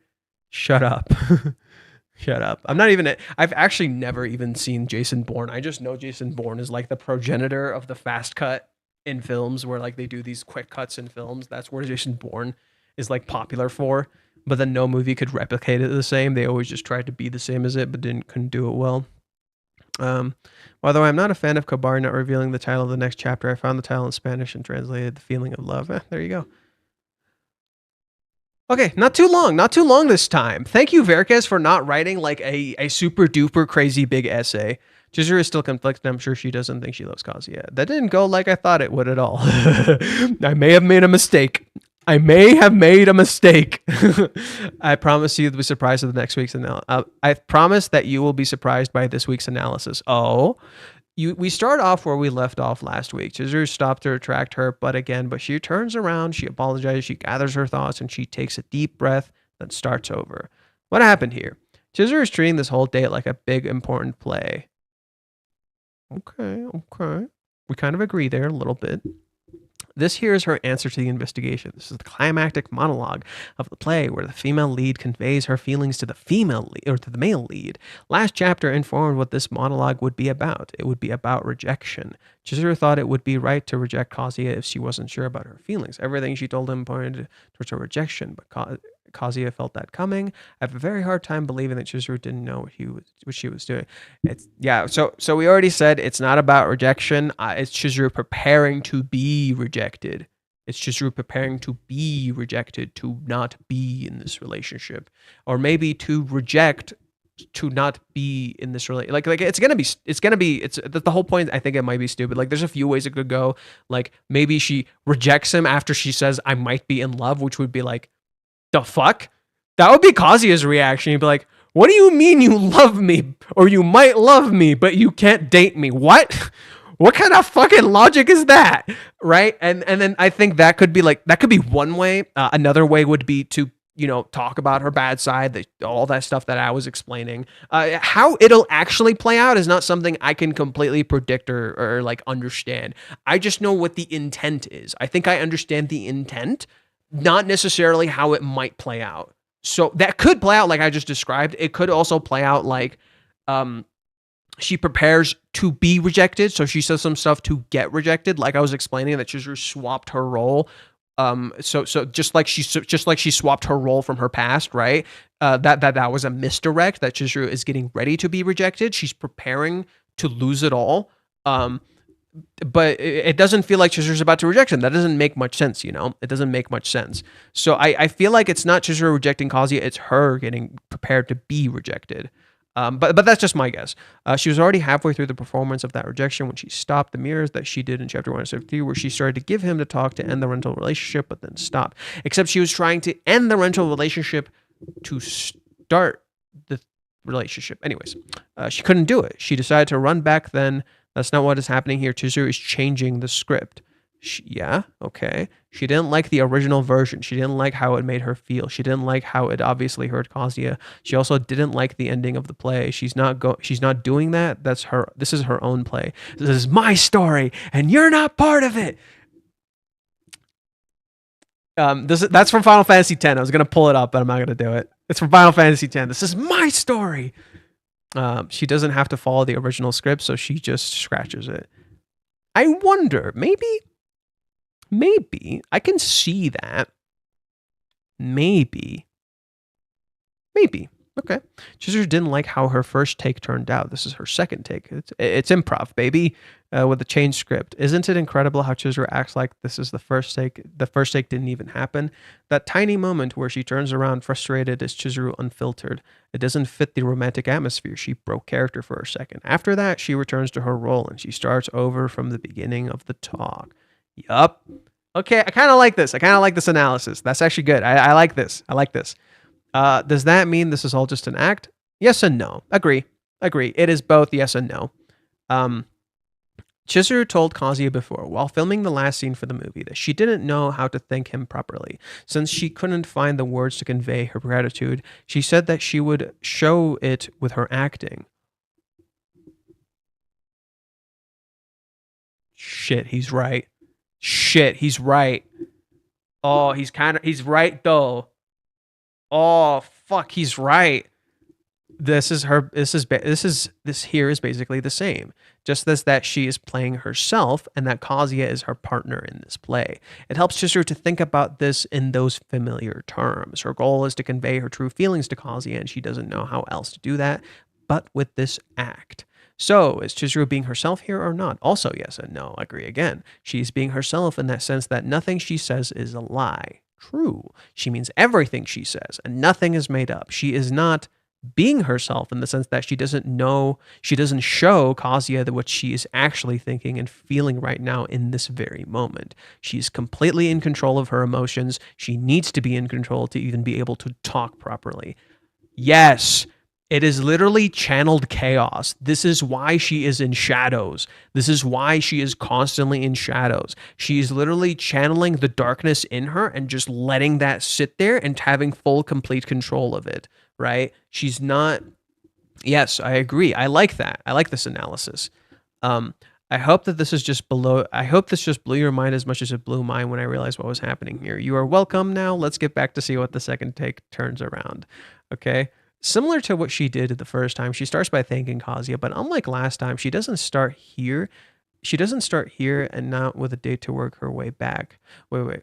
But unlike last time, she doesn't start here and now with the date to work her way back. She starts by thanking Kazuya for falling in love with her. She starts from the beginning. She starts from the very basic. She still can't quite say why he loves her, but she simply wants to thank him for feeling that way about her. It made her happy. This immediately sets a much more positive tone for the talk. Kazuya also takes this much more positively than last time, where he felt a rejection coming and tried to brace himself for it. This time, Chizuru properly addresses Kazuya's feelings first.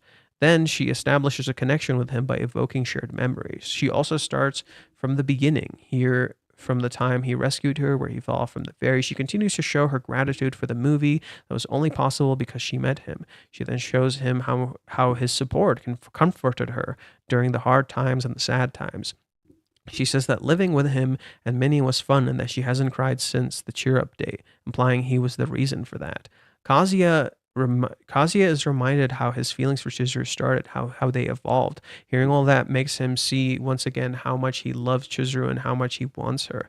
Those were shared memories, so Chizuru is conveying to him that her feelings for him also grew during that time. She can't put her feelings into words, but she can try to evoke them for Kazuya by showing him those memories from her perspective.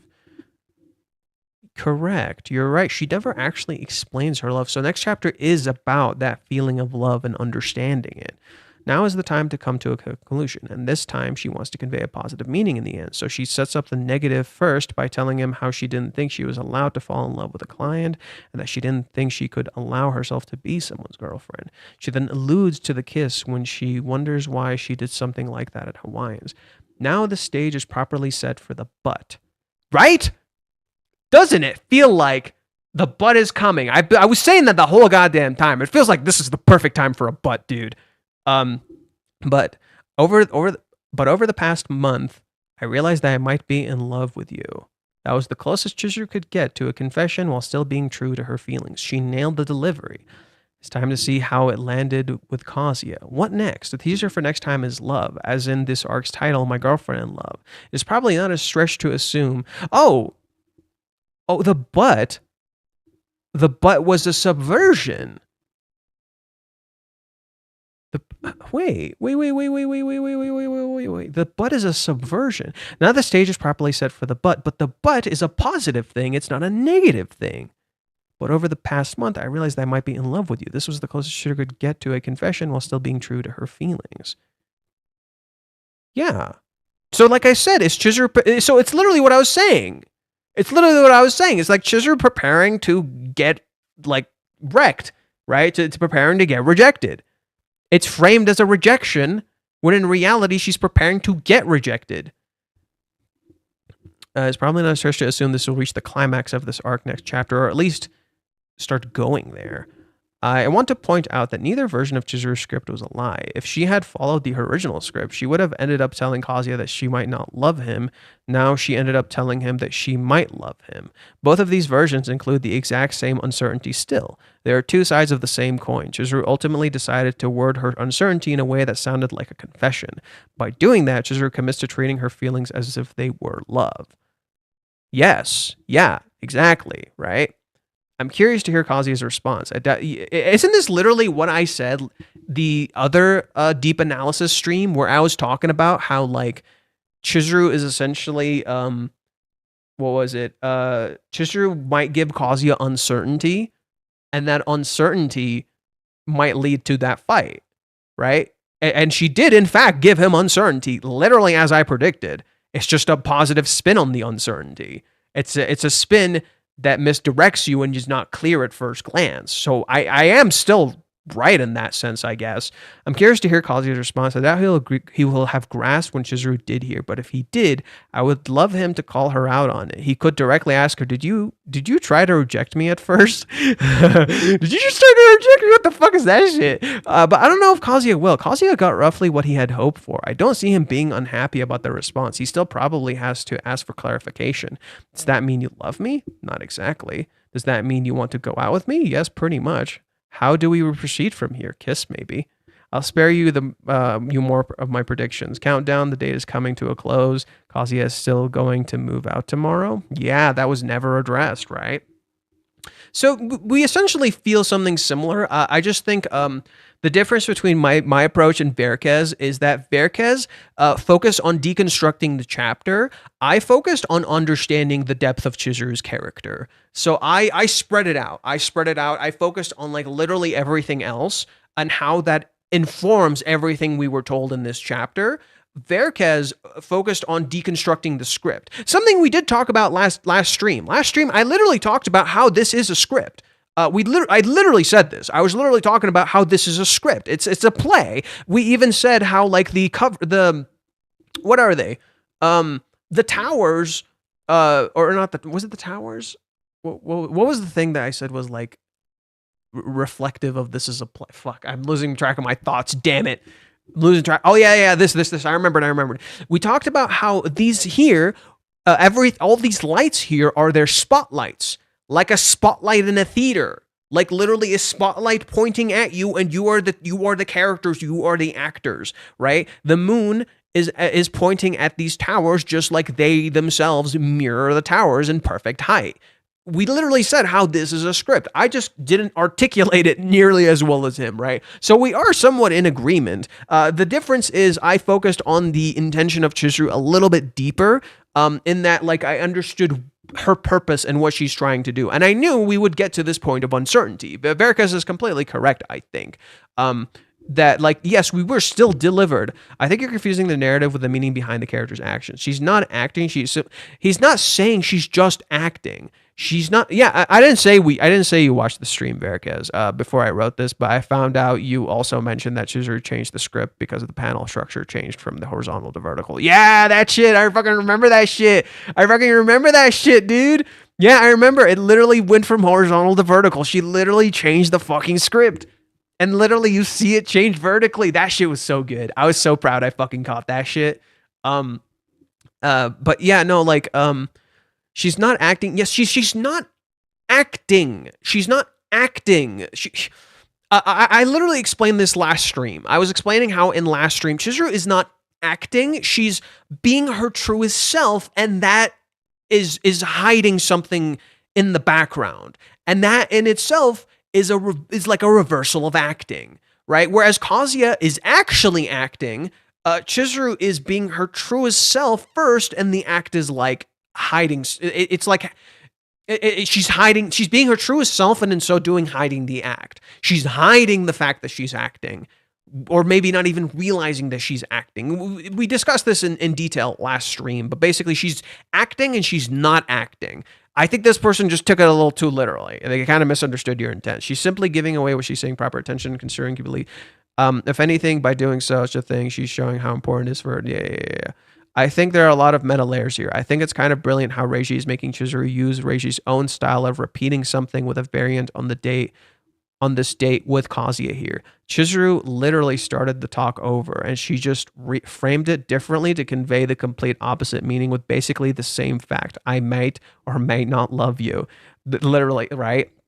I refuse to believe that Chizuru just made an honest mistake here. How many hundred rejections has she gone through since Sayuri told her how important it was to do this? And I'm to believe that Chizuru wasn't aware that how she was initially framed to talk sounded like a rejection. No way. This was intentional. I kind of agree, right? He's making a good point. But now that I know this, I have a hard time believing her second version was just reacting to what she currently deeply felt. This felt like an alternative script that it was very beautiful. I liked it a lot, and she definitely meant that she said there, as I said, but I can't get the impression out of my mind that it was still prepared in advance. I don't know about prepared in advance. That's the only thing I kind of disagree with. I don't think it was prepared in advance. No. I don't know if it was prepared in advance. I do know she was thinking about it throughout much of the date and slowly coming to her answer. I do think she rehearsed it in her mind and thought about it much like a script. I don't know if she prepared it. I don't think she prepared it in advance. I don't think so. I think this is more improv. And she's literally looking at it like an actress.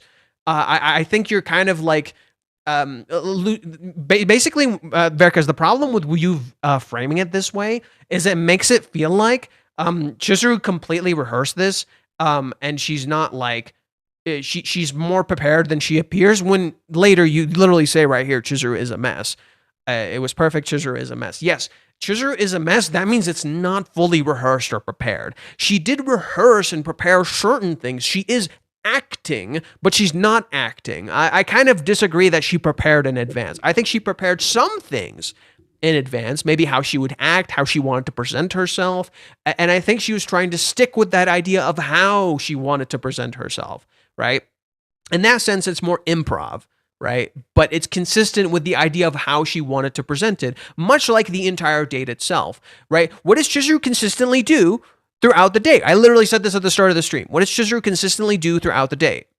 What does Chizuru constantly do throughout the day? She starts negative, pulls back, and she's like, don't get the wrong idea. My intent is positive. This is what I actually meant. Don't get the wrong idea, right? It's the reversal of the beginning of the series, where what ends up happening? She starts by showing affection, positivity, something good, something that makes you feel happy, and she's like, don't get the wrong idea. I didn't mean it like emotionally like that. You know, the tsundere bullshit. Reversed.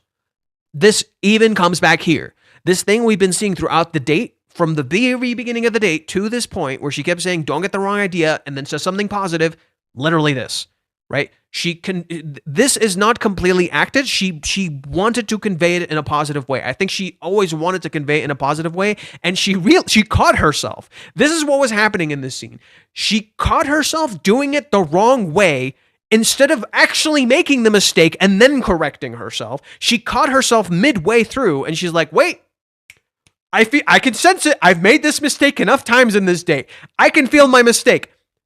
I'm going to correct myself. Hold on. I need a breath. Okay, let's do this. I got this. I know how I'm going to do this, right? That's kind of what it feels like more, right? It feels like she took a minute, she rethought her thoughts, she organized it, and she's like, okay, this is how I'm going to do it. Not that it's completely prepared in advance. I don't think it was completely prepared in advance. I think what she prepared in advance is how she wanted to approach this date. And slowly throughout the date, she began to figure it out more. She began to get more of an idea of how she wanted to handle this date, how she wanted to do this. That's kind of what she got. That's kind of how she figured out as she went through the day. She's like, okay, I want to handle this way. I want to handle this way. I want to handle this way. Okay, I'm starting to get an idea of how I want to do this. And basically, she kind of got that idea, right? She got that idea and she figured it out and she organized it and set a straight path. And she's like, okay, this is what I'm going to do, right? So I think that's more of how I believe it. I see that you can what does he say? You realize she was nervous, don't you? She literally pulled him by the hand to stop him. Yeah, and that's an important thing to point out. I was talking about it in the last stream. The endings convey the transition of Chizuru's emotions. Nervous. Not nervous, desperate. This feels desperate. I want to talk right here. Don't go. Please don't go. I want to talk right here. I want to do this right here. I feel prepared here. I feel like I can do this. This feels like the right spot. This feels romantic. This feels correct. I want to do this here, right? I feel like I can pull it off here. I feel like I can do what I want to do here. Please. Kazuya, shocked, surprised. He's like, what the fuck just happened? Then you get to the next chapter. You get to the end of it. What do you see? She's kind of doubtful about her choice. She's looking away. She's not directly looking at him, or actually she's stumbling over her words. She's making a mistake. There's a lack of certainty here. That lack of certainty matches the character, and it also matches the chapter itself. Because how does the chapter start? She makes a decision, and she's not very happy about it. She makes a decision and she's not happy about how she handled it. She's not happy about it. She doesn't want to make it again. She's afraid to make it again. And Sayuri tells her, you gotta take this step. You gotta fucking do this. You can't be afraid, right? And you never see Chizuru actually come to a conclusion in that chapter. In this chapter, you never see Chizuru actually deal with those people in any way, shape, or form.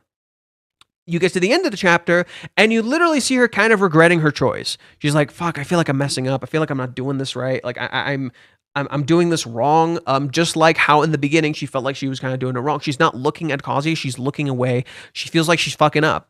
So what does she do next chapter? She takes it back. She takes back her choice. She's like, I fucked up. I don't feel like I'm doing this right. And then she starts looking at him, right? She consistently starts looking at him, whereas before, she couldn't look at him. Right? So she's consistently looking at him, and here she seems determined, in control. She channeled this. She did it right. She's like, okay, I landed it. I landed it. She did the backflip, and she fucking landed it, right? She's like, okay, I did it. I'm looking at him. I said it exactly how I wanted to say it. This is exactly how I wanted to deliver it. And then you see Kazuya in contrast, shocked. Kazuya and Chizuru are meant to juxtapose each other in this entire scene. Kazuya in the first one doesn't know what's coming. Kazuya in the second one is like kind of surprised, kind of caught off guard. He's like, well, what the fuck's going on? And then here he's like, did that just happen? What? Right? Kazuya isn't like in the middle of shock. He's sweating like crazy. She is in control, and he looks handsome here. He feels like his love is reciprocated. He feels seen. He's blushing ear to ear, whereas Chizuru feels controlled, where Chizuru feels channeled, controlled, focused. She did it the way she wanted to. She landed the role. She can look him dead in the eye and feel confident in what she just said, right? I believe what I just said. I did it right. I landed this. It's determination. This is determination. This is exactly what I wanted to say. I did it correctly. I didn't lose control of my emotions and get flustered. I landed it, right?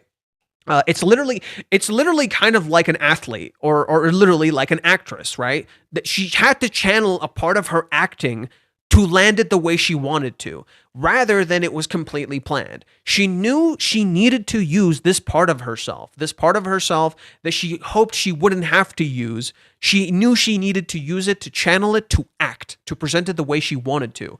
I think that's the point of this scene. She acted the way she wanted to act to get the results she wanted, right? She couldn't have done it if she was a flustered fucking mess. And she knew she was a flustered mess, so she channeled that, she controlled it.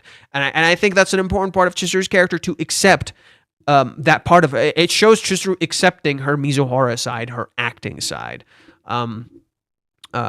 Automatic rejection mode almost took over, lol. Yeah, she almost fucked up. And she caught herself. Literally just like the date, like I was explaining, like the date. She almost fucked up and she caught herself. I hope she won't reverse into negative outcome for Kazuya next chapter. I don't know. I think this is what might spark the argument that, like, what do you mean you might? What now? What do we do, right? Like, you will see. Chizuru wearing contacts over her glasses is a physical manifestation of not wanting to reveal her real bad side. More like it's a physical manifestation of her weakness, that her eyes aren't as strong as they appear. That she is actually, like, she doesn't see as well as we think she does, right? Let's see. The panel of chapter 379 is a beautiful example of how Chizuru and Kazuya are both opposite gender coded. Yeah, right? Kazuya is flustered like a female character would be, and Chizuru is straight-faced like a male character would be. Yes, I've said this many times. I would have to agree that this was unpromptu if she had to try to correct herself, but she started... No. I don't think you get acting as well as you think you do, Verkez. Because if you know what you're doing, this is literally how impromptu works. Straight up. If you're an actor, your delivery is everything. So you don't need to correct yourself. There are times where, because I'm so certain of what I want to say, I'm delivering it well. But there are times where, like, I lose track of my thoughts and I fuck up. Like right now, I'm very clear about what I want to say, so I'm not messing up. This is all impromptu. I'm not scripted in any way, shape, or form. I got this under control, and I've done acting. It's channeling your emotions. You're saying it the way you want to, and you take your time, and you're very meticulous about how you want to convey it. Right? It is structured like an act, but it is impromptu. She's literally just channeling. What did Sayuri say? She is a born actress. She is literally so good at fucking acting that she can just do this shit, right? She can just do that. She's that good. She can just do this shit. She can just start and turn it the fuck on. Chizuru is a born actress. She's that good at this. That's why I genuinely believe this is impromptu. She's that fucking good at this. She can just turn it the fuck on and start doing it, whereas Kazuya can't, right? And that's something you see in the date. Much of the date is Kazuya trying to act, and Chizuru can just do it. And that actually makes Kazuya feel like he's not good enough, right? Because Chizuru is handling this date like a complete fucking pro, whereas Kazuya isn't. Because Chizuru is so cool under control, but it's not scripted. She doesn't know what they were going to do. She didn't know they were going to go to a restaurant and then just magically prepare and, like, have everything under control and perfectly put the pancakes and give it to him and do all that stuff. She's perfectly under control, but she didn't know where they were going. Like, she says some of these places she hadn't been there in a while. And you see her crack a few times throughout the day, right? And then suddenly things aren't going so well. So it's kind of important to recognize, no, Chizuru's just that good. She's literally just that good, right? It's 100% case all the time, but it feels important, like Sim almost shame. Wait, what? And delivered a completely different script instead of the film, just perfect. I feel like you're making Chizuru too logical. Like, too logical, where it's like she has all these scripts and prepared in her head that she's rehearsed a billion fucking times. But I feel like it's like she rehearsed certain things, but she didn't rehearse everything. And she still gives the answer that we were expecting. So I don't know. It doesn't feel as rehearsed as you're making it out to be. Okay, so what is she knows screwed up. She then stopped, calmed herself, even asking him some time for doing so, and started over. Not because she changed the script, just because she was nervous for the first time around that she didn't know she was giving him the wrong impression. Yeah, again, she caught herself. I think you're too used to seeing Chizuru as a person always in control. Yeah, she's not always in control, always pondering and calculating everything, whilst in reality, she's always overthinking and getting herself nervous in bad situations because of that. I agree. I actually agree with Rule Breaker here. She likes to think she's in control, but she's a control freak. But the series has shown over and over that when it comes to her emotions, she's anything but in control. And this one time she's like, I know how I want to do this. I know how I want to convey this. I'm gonna control this right now. I'm gonna get my shit together and I'm gonna fucking do this. So I think she has some control here. I see that you can interpret it that way, but also initially I thought she messed up and gave him the wrong impression by accident. It was literally what I originally wrote when I started writing the discussion post, but then this panel caught my eye. Chizuru turns around, frustrated, apologizes, takes a deep breath, and starts over. I think you're. I feel bad for saying this because people said this to me yesterday. I feel bad for saying this because people said this to me yesterday, and it really hurt my heart. I think you're overthinking it a little bit. Look, Veracruz, I think you're on the right track, but I think you're giving too much logic to a situation where Chizuru is trying to do it with emotion.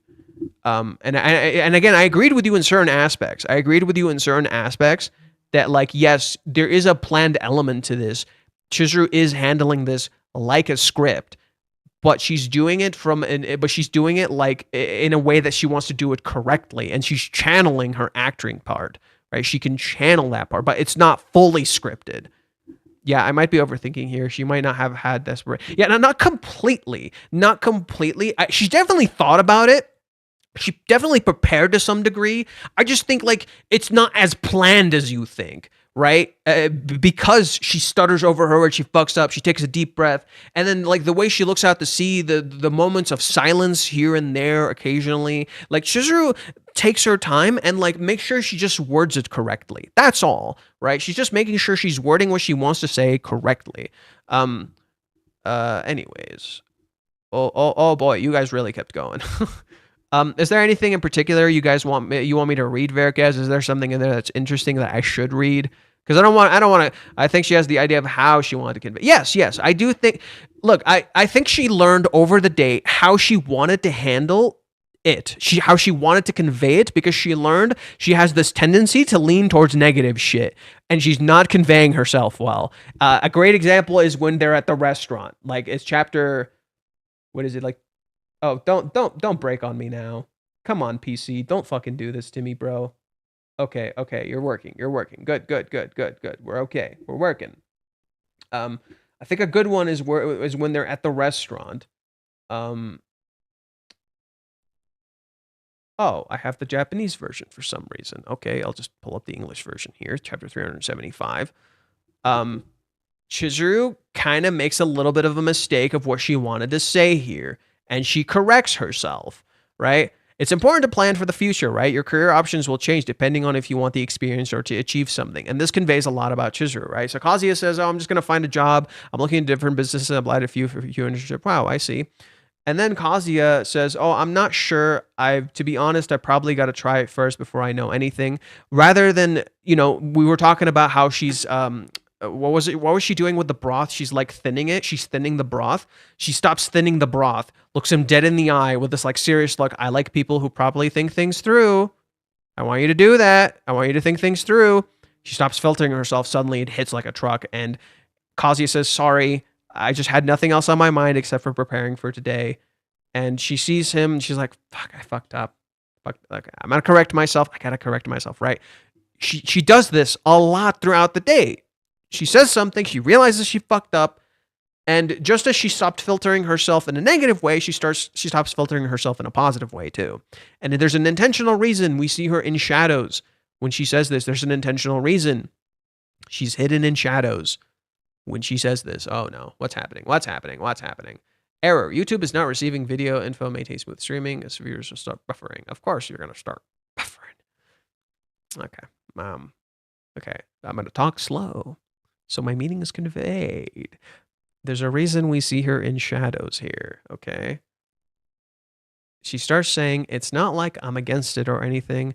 Not everything goes according to plan in life, but that doesn't mean it's not okay to have one, right?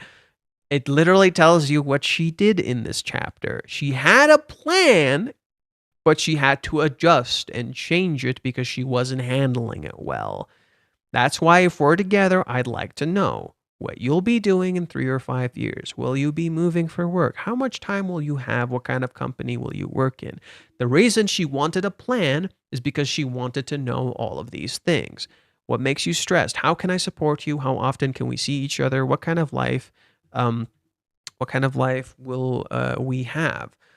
Right? I want to know all these things so I can improve, so I can be a better support to you because I don't think I'm good enough. That could be another way to interpret this.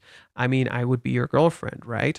Hides behind the mug, hides herself, right? You see a shadow and you see the thing illuminated in light. She can't be in light, so she has to put this thing in front of her to be the light, right? Like she must hide in the darkness because she cannot be seen. She's not comfortable being seen in this regard. All right. And then she goes back to drinking and suddenly her eyes close and she's hidden again. And then we see her here, drink again. She drinks the whole thing. I have to decide tomorrow. I have to decide. I got to make a choice. I got to do this. I got to chug it. I got to get my shit together. I got to like do this right. Right. It's already telling you like she has an idea of how she wants to do this. She has a plan of how she wants to do this, but it's not like an ironed out plan. She just has an idea of how she wants to handle it. Right. Okay. Oh my god, I don't want to read all this.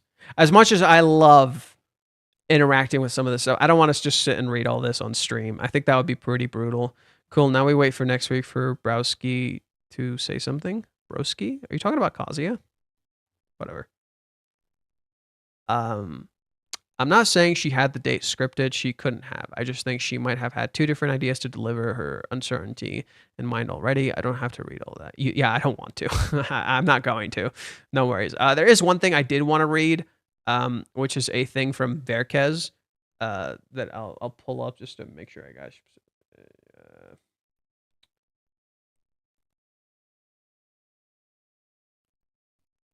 I think I shared it somewhere.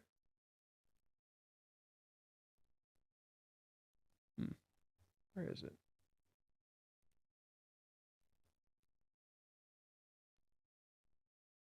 Oh, I do recall. There's mute. Let me pull mute up. But before that, I do recall. Jorg said he sent me something on Reddit. Let me see if I can pull it up. The confession only different.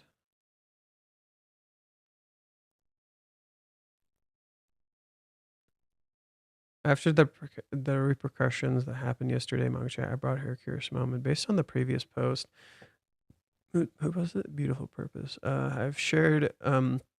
have shared a short video on the same official Kanokari Pachinko. Instead of following the other routes during the gameplay, the play ended with Chizuru route.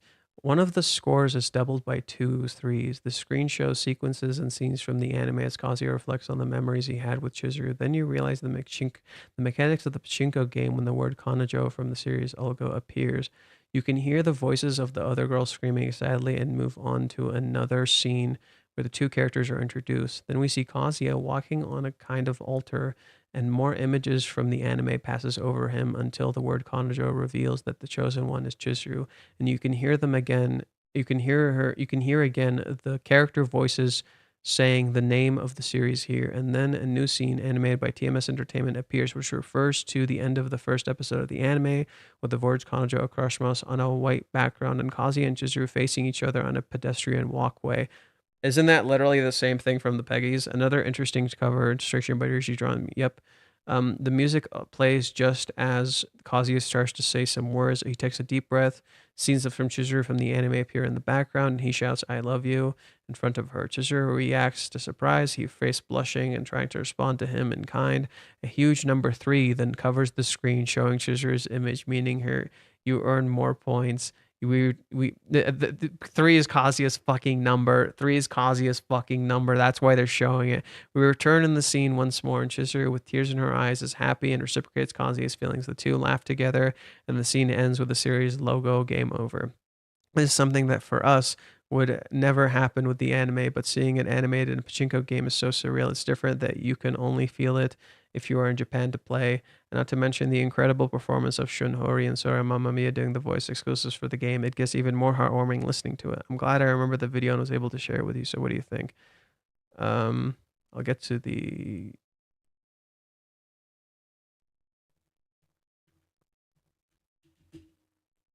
make sure it has audio. That's risky. That's a risky one. I'll just keep the... Oh, man, I want to hear them, but I want to hear them. That's a risky one. Shit. Here, I know what I'll do. I'll turn off the audio on my PC so I can hear it, but you guys can't. And I'll just send this in the thing. I'll just send this here, and then I'll put it in the description. There we go. So if you're interested in seeing it, you could watch it. I can hear it. You guys can't anymore. Just so I can hear the performance.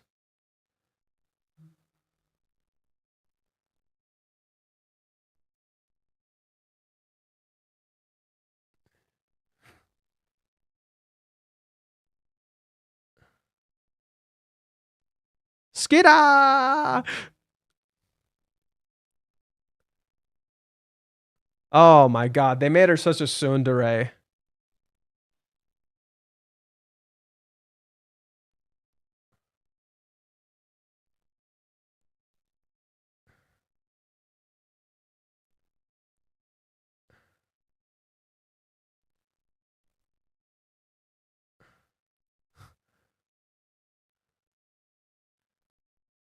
God, I'm gonna get an epilepsy warning on this. Baka.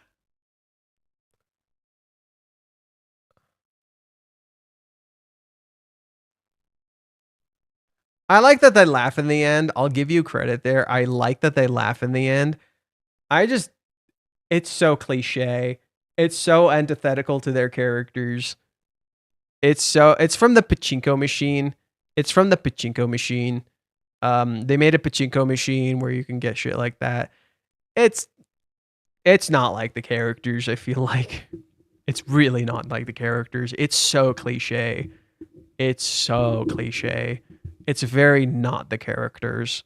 Kazuya may be screaming it, sure, but Chizuru like baka, and they laugh. I like the laugh because it's very in line with the characters. Like literally, it feels like they'll laugh about it afterwards. But like Chizuru's baka and her being a tsundere and all that bullshit, I'm not a huge fan of that. Like I get it, and it kind of works, but it feels too. It feels too, not really the characters. We talked about a few things here, but I think I've said a few stuff already, like that I shared.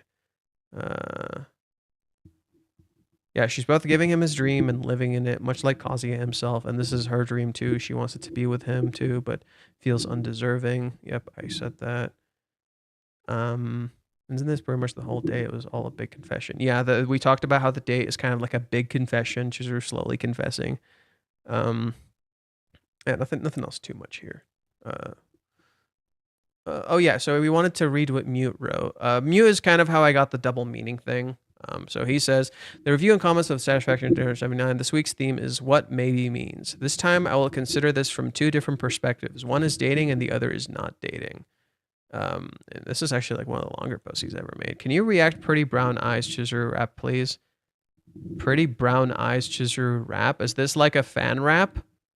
Is like someone made a rap and they're a fan? Because it doesn't sound like anything like official. First, some speculation assuming they're dating. Chizuru takes a deep breath. She's prepared to say something important. This will place a burden on her. It takes like a big decision for Chizuru, who's rarely couldn't express her feelings like Kazuya up until now. Chizuru understands that Kazuya likes her and expresses her gratitude for that. And this expression, I'm happy, is something you would never say to someone you dislike. At this point, it's the same as if Chizuru had confessed her feelings. Look at the sea. Here, looking at the sea, she remembers Shimura and had never talked about the past topics before. By something like this, she meant a serious date and never dreamed that this would become a real relationship that would never happen if the world turned upside down. In other words, it can be interpreted as a hint that it will become the kind of relationship in the future, right? Not necessarily. I think that's a bit of a conjecture. I don't fully agree. Chizuru expresses her gratitude that she has always had fun because Kazuya was by her side, and she never cries. Kazuya is usually not concerned about the results of the investigation, but rather proactively wants to be with her. Right? Chizuru talks about should. Kazuya talks about want.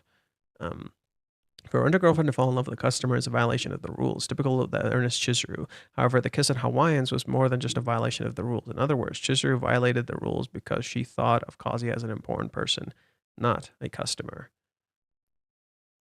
Oh my god, the first words Chizuru spoke were, I might like you. She didn't use the words maybe to be definitive because Chizuru didn't understand the feeling of love and was embarrassed to openly say she liked him.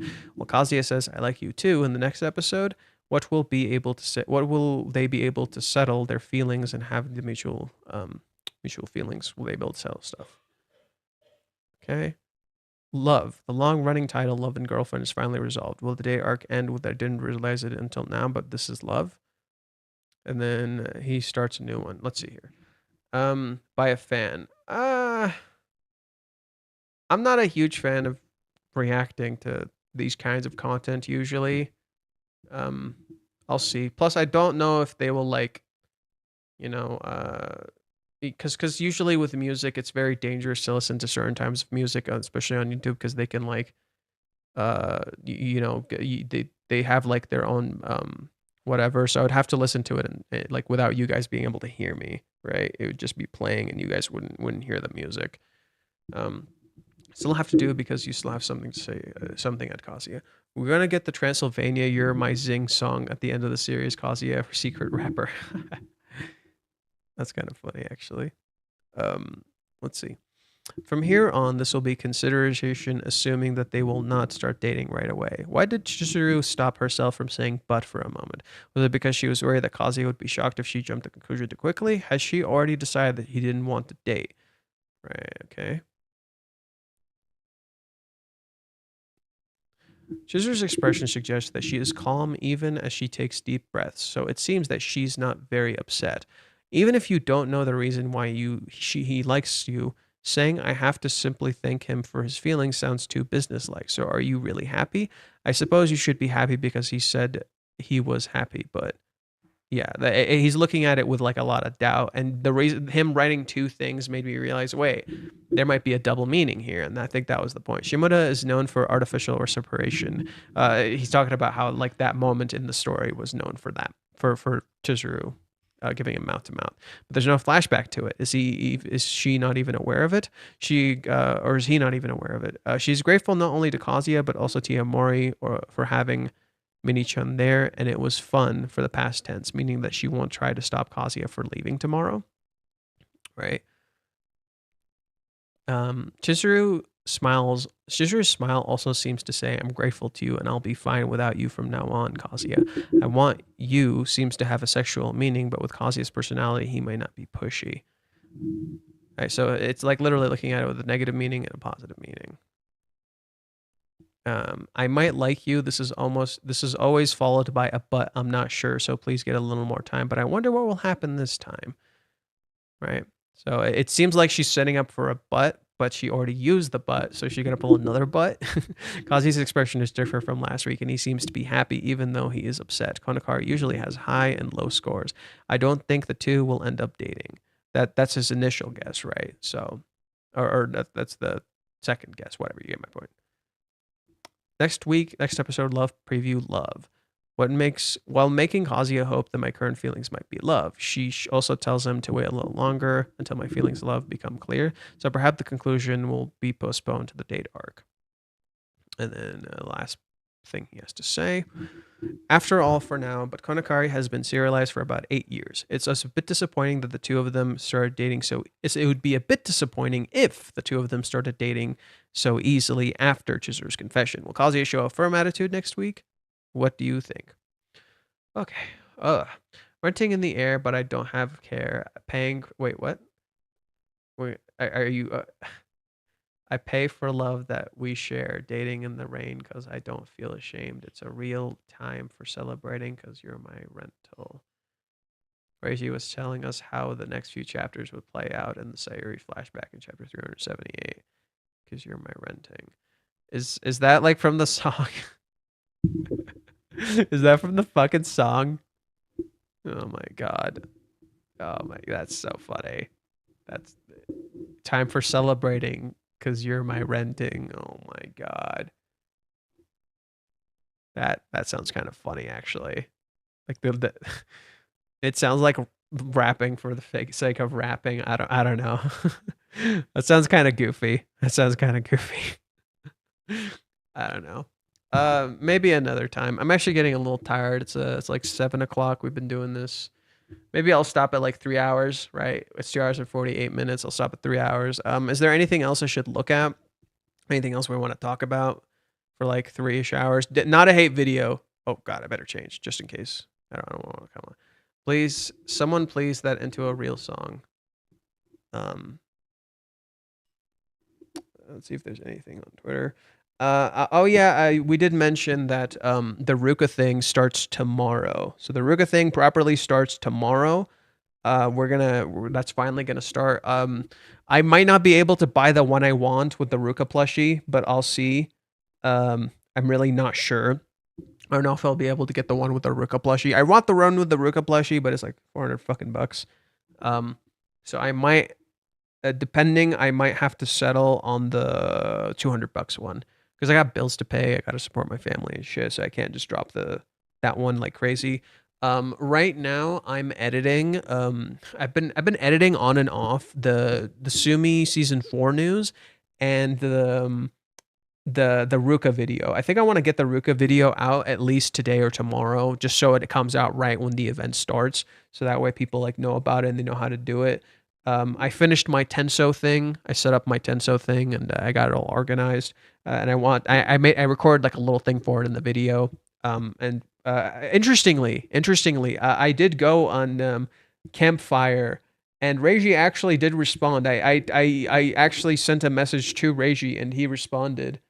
Um, let me pull it up. So this is apparently Reiji. It could be someone else. I don't know. This is apparently Reiji. I said hello. I'm an overseas fan. I'll do my best to support this project as I'm a huge fan of your work. I have to write kind of like very straightforward so it translates correctly, right? I don't want it to translate weird. It's sad that I can't experience the event in person, but I'll try to support you from afar. Best of luck. I hope that this goes well and the event is so exciting Ruka can hear it overseas. I'm just trying to be cute. Thank you very much for your inquiry. We also sincerely appreciate that you're supporting our work from abroad. We have prepared a gorgeous return gift for those who are not able to attend the actual event. We hope that you will choose the return gift of the choice and support us. This entire staff sincerely hopes that this event will reach beyond borders and dimensions to Ruka.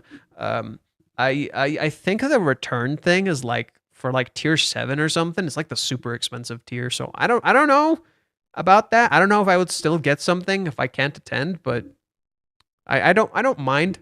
Like maybe there's a bit of miscommunication happening here, but I don't mind. I just wanted to share that. I thought this was cool. I was just talking. I may have talked to Reishi, like actually Reishi, or it could have been just some dude who like took over the account and responded.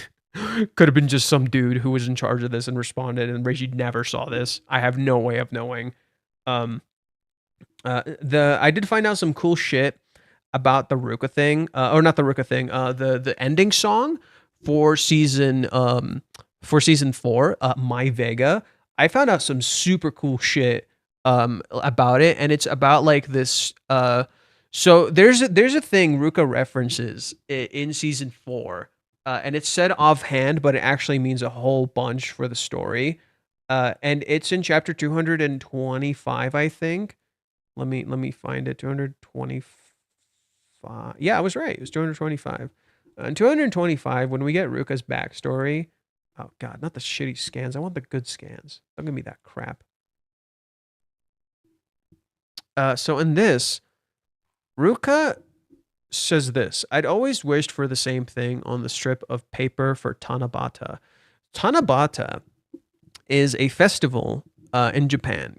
It takes place on July 7th, 7 7.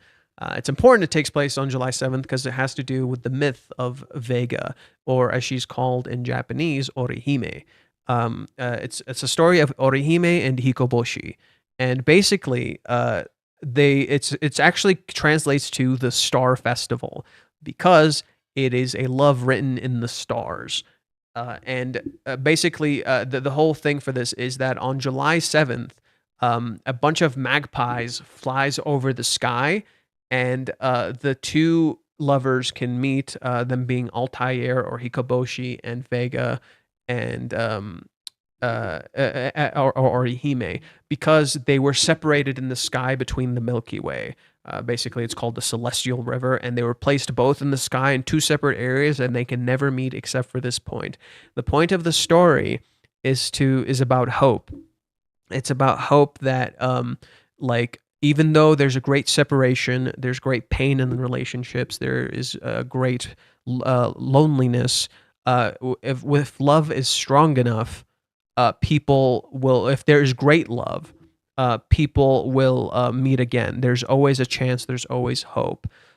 Basically, the point of this for Ruka's character here is that she thinks she is the Vega to Kazuya's Altair, when in reality, she says it right here, but you were already in love with someone, and that person was so beautiful and so mature, I never thought I could stood a chance.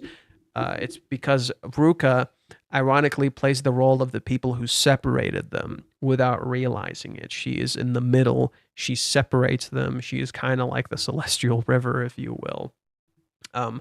But she is she so but she learns to accept and let go in this arc, right?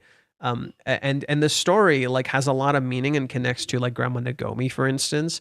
And it can, because a parental figure is the one who separates Altair and Vega, and that matches this story. Like that Reiji actually subtly hinted at it this way. And what's cool is that by reading this story, you realize that the people who wrote the ending song fucking read this manga. They read it, they understood the intent, and they intentionally put the song My Vega because Chizuru is Kazuya's Vega. And what's cool about it too, Vega meets Altair. He's a sheep herder. He's a cow herder, I think. So he's just a normal dude, and she's a goddess in the sky. How is Chizuru often treated? Like a goddess, and Kazuya is just a normal dude.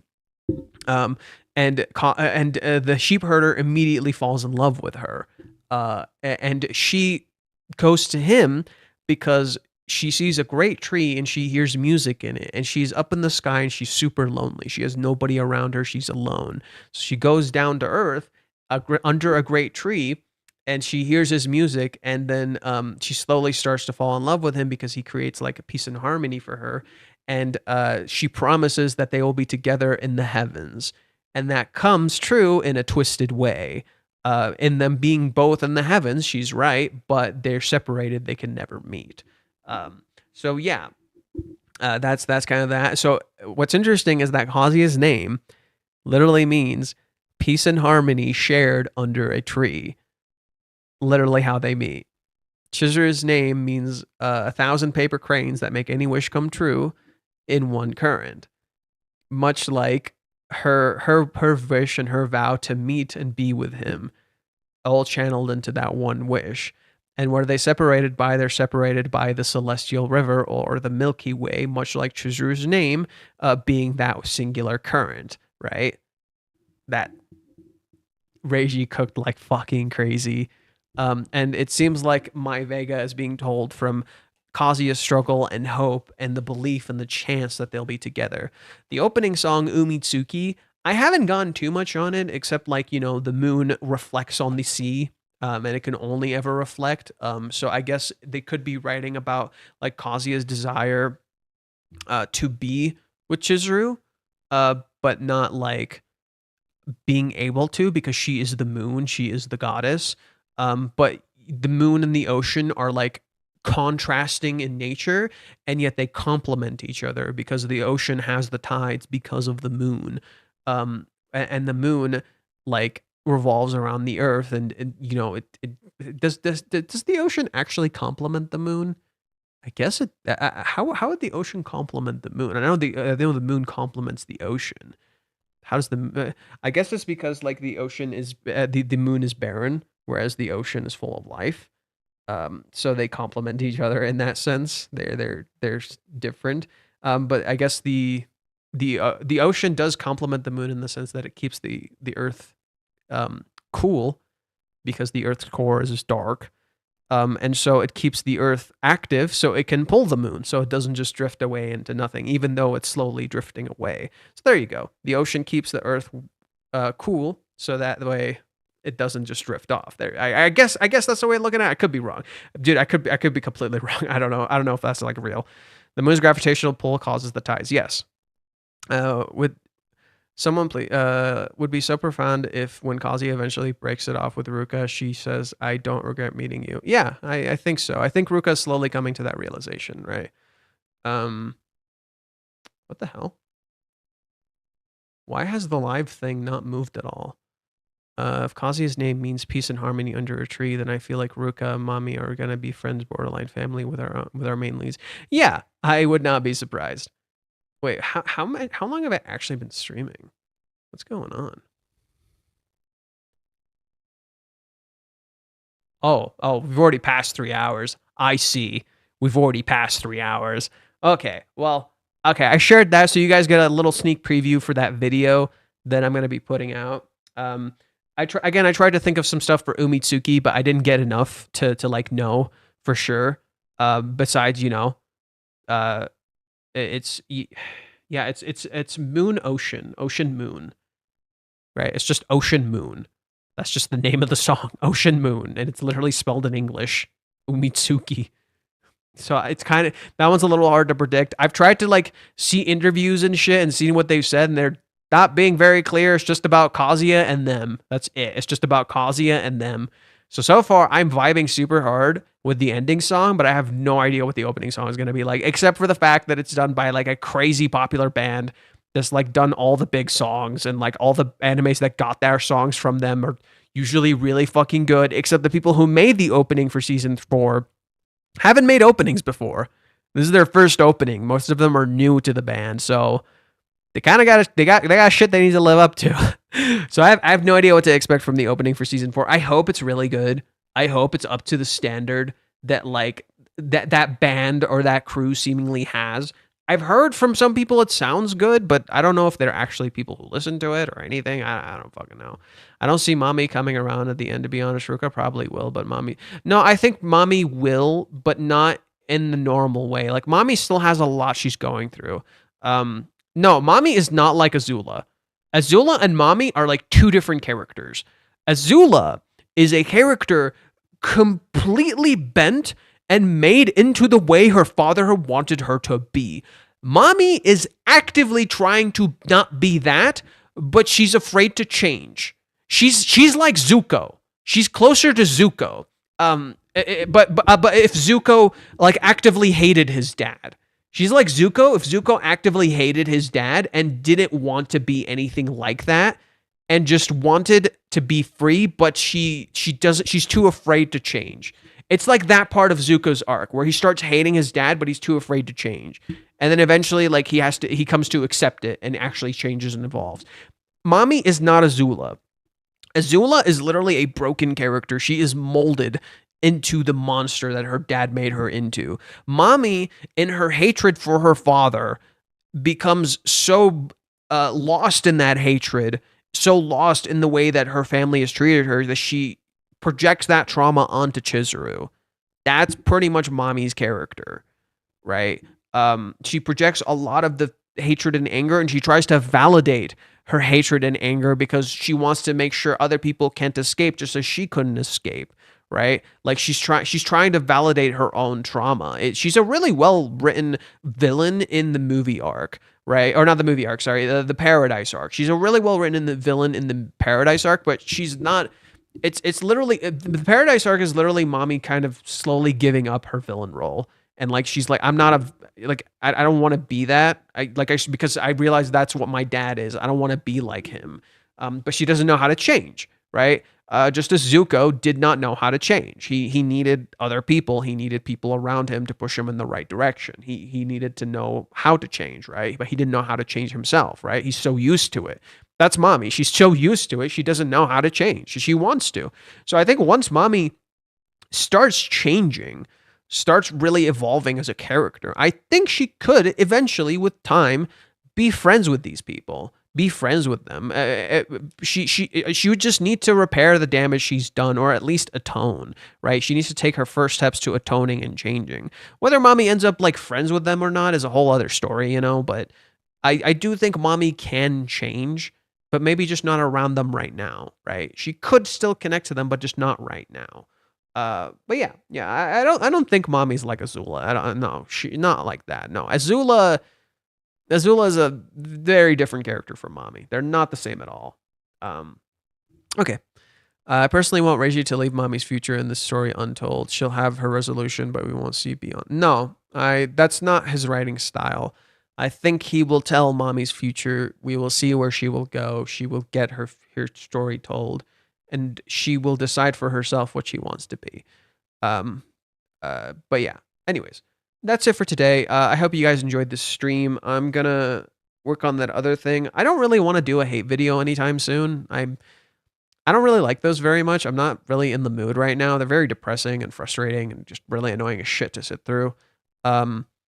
So maybe I'll just take this time to maybe write and plan and maybe release some videos on the channel. So I'll just take the time to release some videos on the channel and like get some stuff out. I'm not sure what I would stream next unless there's some sort of announcement or something. I don't know when I'll stream next. So at least expect it on Tuesday, but I don't know when next. Yeah, much of the videos say the same shit. It's pretty similar, and I just need a break. I just need a break from all the toxicity. I really need like it's hard, okay? It's really hard. Need to make a list of common misconceptions by haters. Yeah, and like I don't mind if you guys pitch me those. Like if you guys tell me like, hey, this like I do have that, right? I do have that a little bit, like some ideas of common misconceptions people have. And that's something I kind of want to do a little bit on my own. It's a little hard to sit through and talk about on stream. It gets very exhausting. Trying to find a love video about the series, it's hard. Dude, even the love videos that I have found about this series talk about it with that like stigma and shame, where they're like, oh, it's not like a good story, but it does this and this right, like stuff like that. I saw someone like make a video a while back where he actually, you know, saw the good stuff in the series. That person ended up changing their mind later, I recall. And I recall seeing them on the subreddit, and I tried to like talk to them and stuff, but they didn't really agree with me. They were very set in their beliefs of how storytelling should be, which is something I really fucking hate. Personally, like the idea of that, like storytelling should be a certain way. I think that's so fucking stupid. It's so fucking stupid that storytelling should be a certain way. It shouldn't be. No. There's no such thing as storytelling should be a certain way. Storytelling changes and evolves, and it varies per story and how you want to execute it and what you want to say. But there is a lot of misconceptions that I would like to go through and organize to plan that. So that's something I just want to do. I want to take the time to maybe relax and plan and start writing that essay. So I can hopefully maybe get it done before season 4 starts. I'd like to get it done before season 4 starts at the very least. So that gives me about a month. That gives me about a month until season 4 starts. So I want to really use that time to get some videos out, but also plan for that video to deconstruct the hate and talk about it before season 4 happens. And then we can go from there, right? We can go from there. Okay. If you guys want to like give me some things that like then use the list to make a hunter hater bingo card. I guess we could make a bingo card. That'd be kind of fun actually. If we make a bingo card as we're watching them and we can check it off. That'd be really funny actually, right? That'd be really funny. I don't know how we would even do that. I've never made like a digital bingo card. That'd be kind of funny though. Maybe I'll do that later. Maybe I'll do a stream. I'll just do Rent a Girlfriend hater bingo card, and we'll just list it. And then maybe next time we watch a hate video, we'll go through the bingo card. I think that'd be fun. I like that. That's a great idea, Cyber Demon. So next, I might do one, and you guys can like tell me in the comments what it should be. So maybe we'll make that the next stream, like when I get a chance, maybe like Friday or something. I can sit down and we can make that bingo card. I think that'd be kind of fun. Just need 25 hater points. Oh my god, 25 hater points. Yeah, I'll just download like a blank bingo slate, and we'll have like a free one. I don't know what the free one would be. I don't even know what the free one would be. But yeah, that's a good idea. I think that could be our next stream. Reiji loves money, check. Yeah, Reiji loves money, check. No shit. No shit. Yeah. I like that. So we'll do that next time. I'm just a little tired right now. I would do it today. It sounds fun. I would do it today, but I think I'll do it next time. So for now, I'm gonna end the stream, and we can do that next stream. I might stream Friday. I think Friday seems like a good time to stream. So I might stream Friday.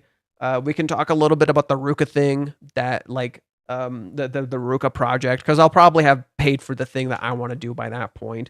So yeah. We'll go from there. Thank you guys for watching. I hope you enjoyed this video. I hope you enjoyed my crazy theories and like about Chizuru and all that. And, you know, and we can go from there.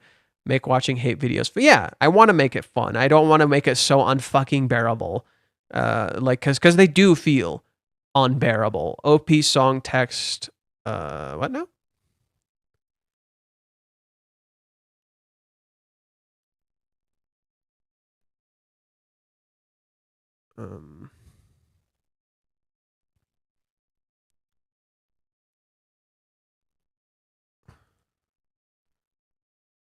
Copy. I just don't know what that word means. Deep L.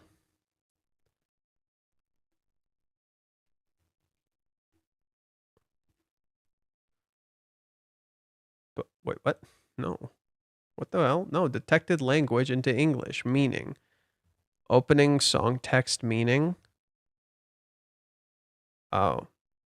I don't know what the opening song text meaning is. I was literally saying I don't know. I'll have to figure out another time.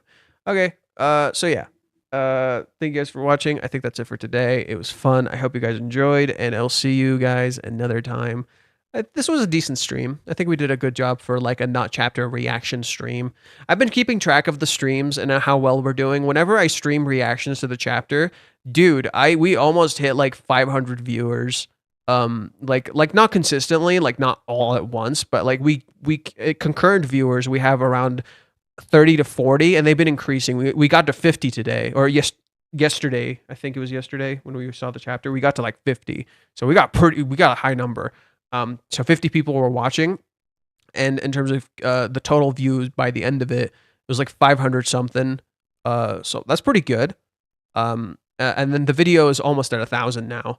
It's almost like at 1,000, just in terms of people watching through. So that's great. And I've actually been getting more revenue because of the stream. So that's actually fantastic. That makes me really fucking happy. I've been getting more revenue because more people are watching and they're staying longer. Yeah, we're spreading, we're growing. I've been getting more subscribers too. The subscribers amount has been increasing. We've been getting more people. So that's good. I'm spreading my gospel. the Rent a Girlfriend is good gospel. Yeah. And of course, I've been getting a little more haters a few times in the comments, like, "Oh, how could you like this? How could you talk about this?" I'm like, "Shut the fuck up! Shut the fuck up!"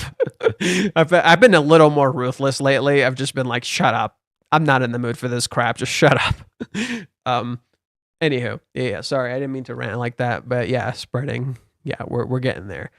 Alrighty, all right. I'm gonna end the stream. I keep talking. I'm a little tired. I wanna call it a day. Take care, y'all. Maybe I'll see you Friday. I might post some stuff in between. We'll see what we do. But yeah, this was fun. I hope you guys enjoyed, and yeah, take care. Remember, let's Mosey. Oh, for those who are new to YouTube, please subscribe and like button and the bell icon. Keep up with the uploads. Consider supporting me on Patreon, and check out the Discord, which is in the description below. Oh, speaking of which, before I go, one last thing. I'm sorry. One last thing. What should I do on Discord? And what should I do on Patreon? because I'm not sure what to do on there. Like, the only thing we have for Patreon is the Ruka thing I mentioned, right? That's the only thing we have for Patreon is the Ruka thing, right? That would be way off. Like, that won't happen until August. So what the fuck do I do on Patreon? I don't know what to do on Patreon. And for Discord, the Discord just exists, but I don't think it has enough people, and I don't really do much on the Discord. Like, I don't, because managing the channel is hard enough as it is, and I have my own shit that I'm doing. Have Patreon be the uncut video reactions for season 4 and Shu Yunji. Okay. That could work. So just download this and like put the proper thing there. But that doesn't feel like super great. It feels okay. I need something a little better for Patreon. It's not bad. I think it's like an easy, quick solution, but it's not great. Yeah, I think there needs to be like a little more. And again, I have no idea what to do for fucking Discord. So yeah, I guess that's it. Maybe ponder that. Maybe ponder this and like give me some ideas later, because I would like to do something with those, but I don't know what. I have no idea what. Okay. Now I'm actually ending. Y'all take care. Have a good day. And I think I've said all I wanted to say. Remember, let's mosey.